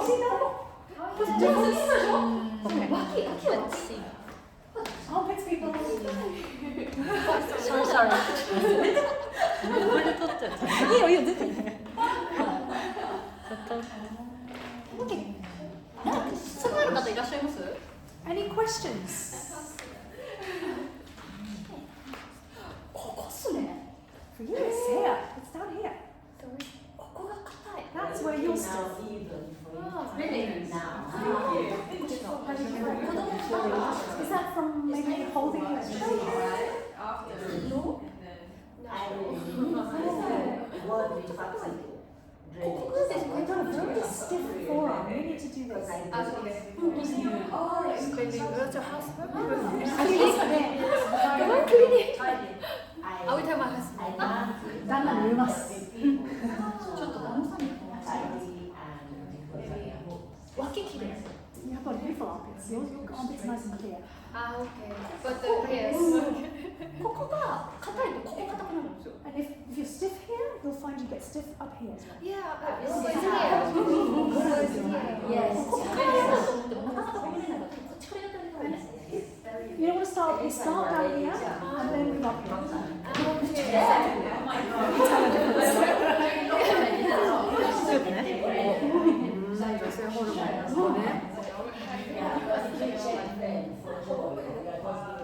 Minasan, 質問は大丈夫ですか？ Does anyone have any questions? Okay? Are you okay?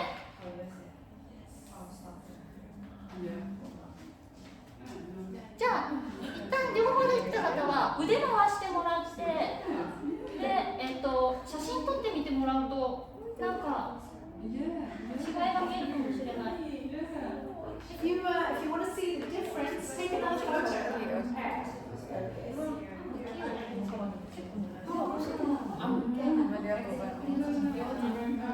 Sorry, めっちゃ綺麗になるの。ここ尖ってる。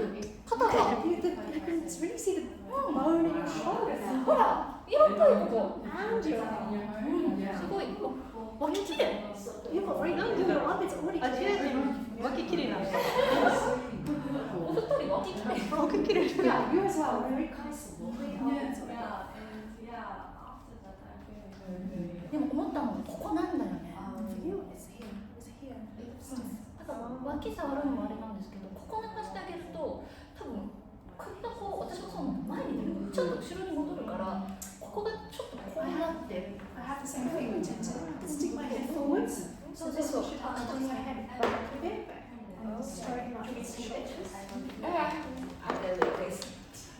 すごいでもいいです。変わりやすいからだし。 No, I feel like you're going to see a big あ、綺麗綺麗。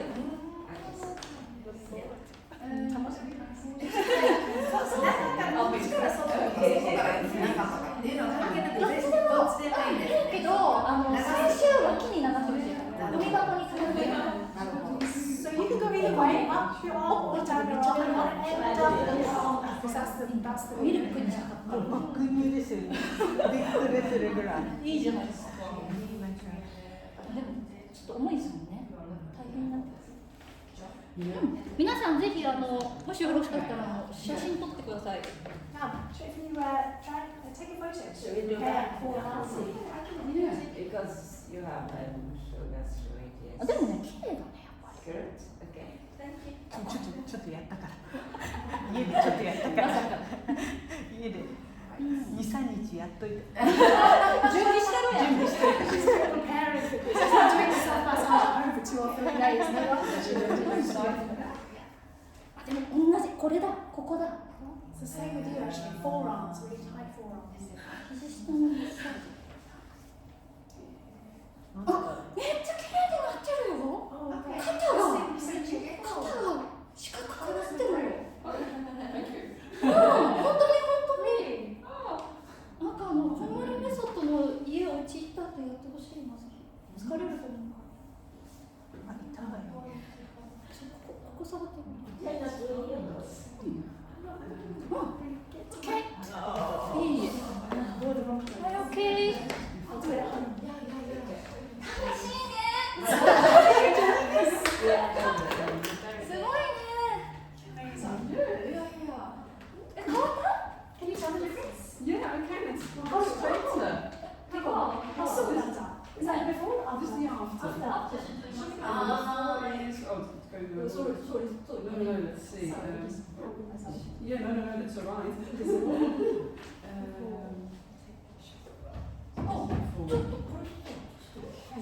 you see the 肩甲骨出たくない？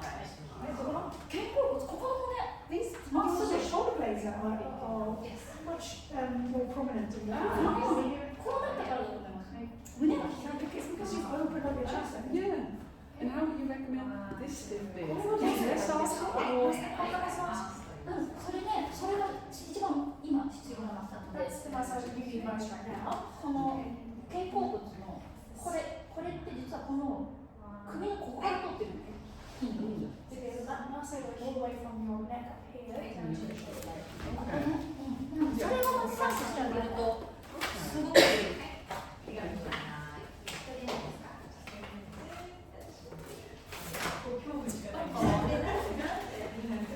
ないな。ないわ。こ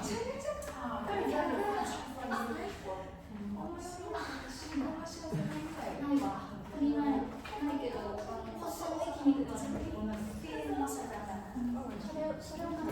That's what you do massaging. ここまで。すぐに多分ここの角がさらに綺麗に出てくる。 I think it won't take long for your shoulders to become more, your shoulder bones to become more pronounced. 鎖骨ってここまであるんですよ。 So your collarbone goes all the way out here. これ。 Right out here, see? でこうなると妊娠しようが何しようがこのままなんですよ。Once these bones become more pronounced nice like this, it will stay like that. もうちょっと頑張る。 Yeah. And then whatever happens, you'll have this beautiful そう私も子供 body 1 structure. 歳の子供がいるんですけど産んで3ヶ月で体が戻りました。 I've got a 1-year-old, and I was back here 3 months after he was born. 体重も3ヶ月、まあ、体重がそんなにすぐに落ちる必要性はないんだけど体のラインはそのまま増えます。綺麗なまま増えて綺麗なままちっちゃ I く mean, I don't think you need to lose that weight straight away. But I found that the way that I put on weight was very even. I still looked like me. I still looked like me shaped. Still my silhouette, just bigger. How often do you do that? And How long for? 何分ありがとうございます。脇もみはできたら毎日してあげるといいです。今は皆さん。So what you've just done with your armpits, etc., every day. もうこれ私結構電車の中でもこれやってます。 Especially even just the armpits. I do this in the train. でも全体ホールでするときは、まあ最初の方は週4日ぐらいやると一番いいですね。ここ今のここだけ。So the armpits, do that every day. The whole of this, maybe 4 times a week. で、ポイントをちゃんとお水を飲んですることと、呼吸をしっかりして。 And make sure you're breathing while you're doing it, and make sure you're drinking water. 時間は自分ができる時間でいいです。むしろそれこそ自分のその声を聞いて、今日長くやりたいなと思ったら長くやってもらってもいいし、短くしたいなと思ったらそれでもいいんですけど、最大1箇所10分以内がおすすめです。1箇所。1パーツ。そうですね。最後ですね。In terms of how long you spend, it's up to you. How long do you have? Just listen to your body. Maybe one day you need to do it for longer, one day you don't need to do it for as long. But you don't need to do more than 10 minutes per side. はい。あとでこのクリーム一応そのうち乾くんですけど、もし気持ち悪かったら持ってきてるんで拭いて帰ってください。The cream will dry by itself, but if you do want to wipe it off, I've got some wipes that you can use. もしくはこれでもいいです。普通のドライ Or ヤー just で。 a nice towel. Thank you so much. No problem. 一旦閉めますねじゃあ。So that's the end of the massage workshop. Thank you. Do you have the creams for sale? これは販売してますか？こっちだったら大きいやつが80ポンドなんですけど、これだったらあります。1個だけしかないけど。I sell this. I've got one with me. It's £80. これ日 It's 本 large. You don't have anything smaller. そうなの。今ね、発売前なんですよ。I haven't started selling the smaller ones yet. そうなの。来年 Next year そう we'll そう、これで start かいん selling で the すね。 small ones. It is very big. ね、And those ones? これはこれテスターなんですよ。 These are just samples. Maybe you don't have any for sale こ here. のクリームは売ってませんか？このクリームが1月に発売になるんですよ。This one's going to go on sale in January. 多分4800円だからどれぐらいだろうな。どれぐらいですか？5000円ぐらい。 35とか。 Oh, this one's going to be about そう、プラス送料。イギリスまで送ると関税かかるんですよね。あ関税でどれくらい、ものによるんですけど、こう送ると3000、5000、4000ぐらいですよね。5000ぐらいだとして、で送料が5000ぐらいだとして、5000円のものなら多分関税かからないからいいんですけど、同じぐらいの倍の値段かなっても送料だから、そうすると大量に買った方がいいかなって思うと関税が気がかかるから。なるほど。ちょっと難しい。なんかどれを選ぶかいう感じ。 But then there's some customs charges as well to have it shipped from Japan. So it's sometimes hard to know whether to buy a smaller one that you're just going to have to pay customs on anyway, or to go for a bigger one. はい、では、最後に皆様にメッセージをしたいんですけど、本当に今まで本当にたくさんの女性に私は出会ってきて、お体をね、悩みを聞いてきたんですけれども、本当に美しい人っていうのは人生が美しかったというか、その人の生き様が美しいんですよね。So I want to leave you with a message. I've met a lot of women and heard a lot of women's concerns about their bodies The people who are beautiful are people who live in a beautiful way.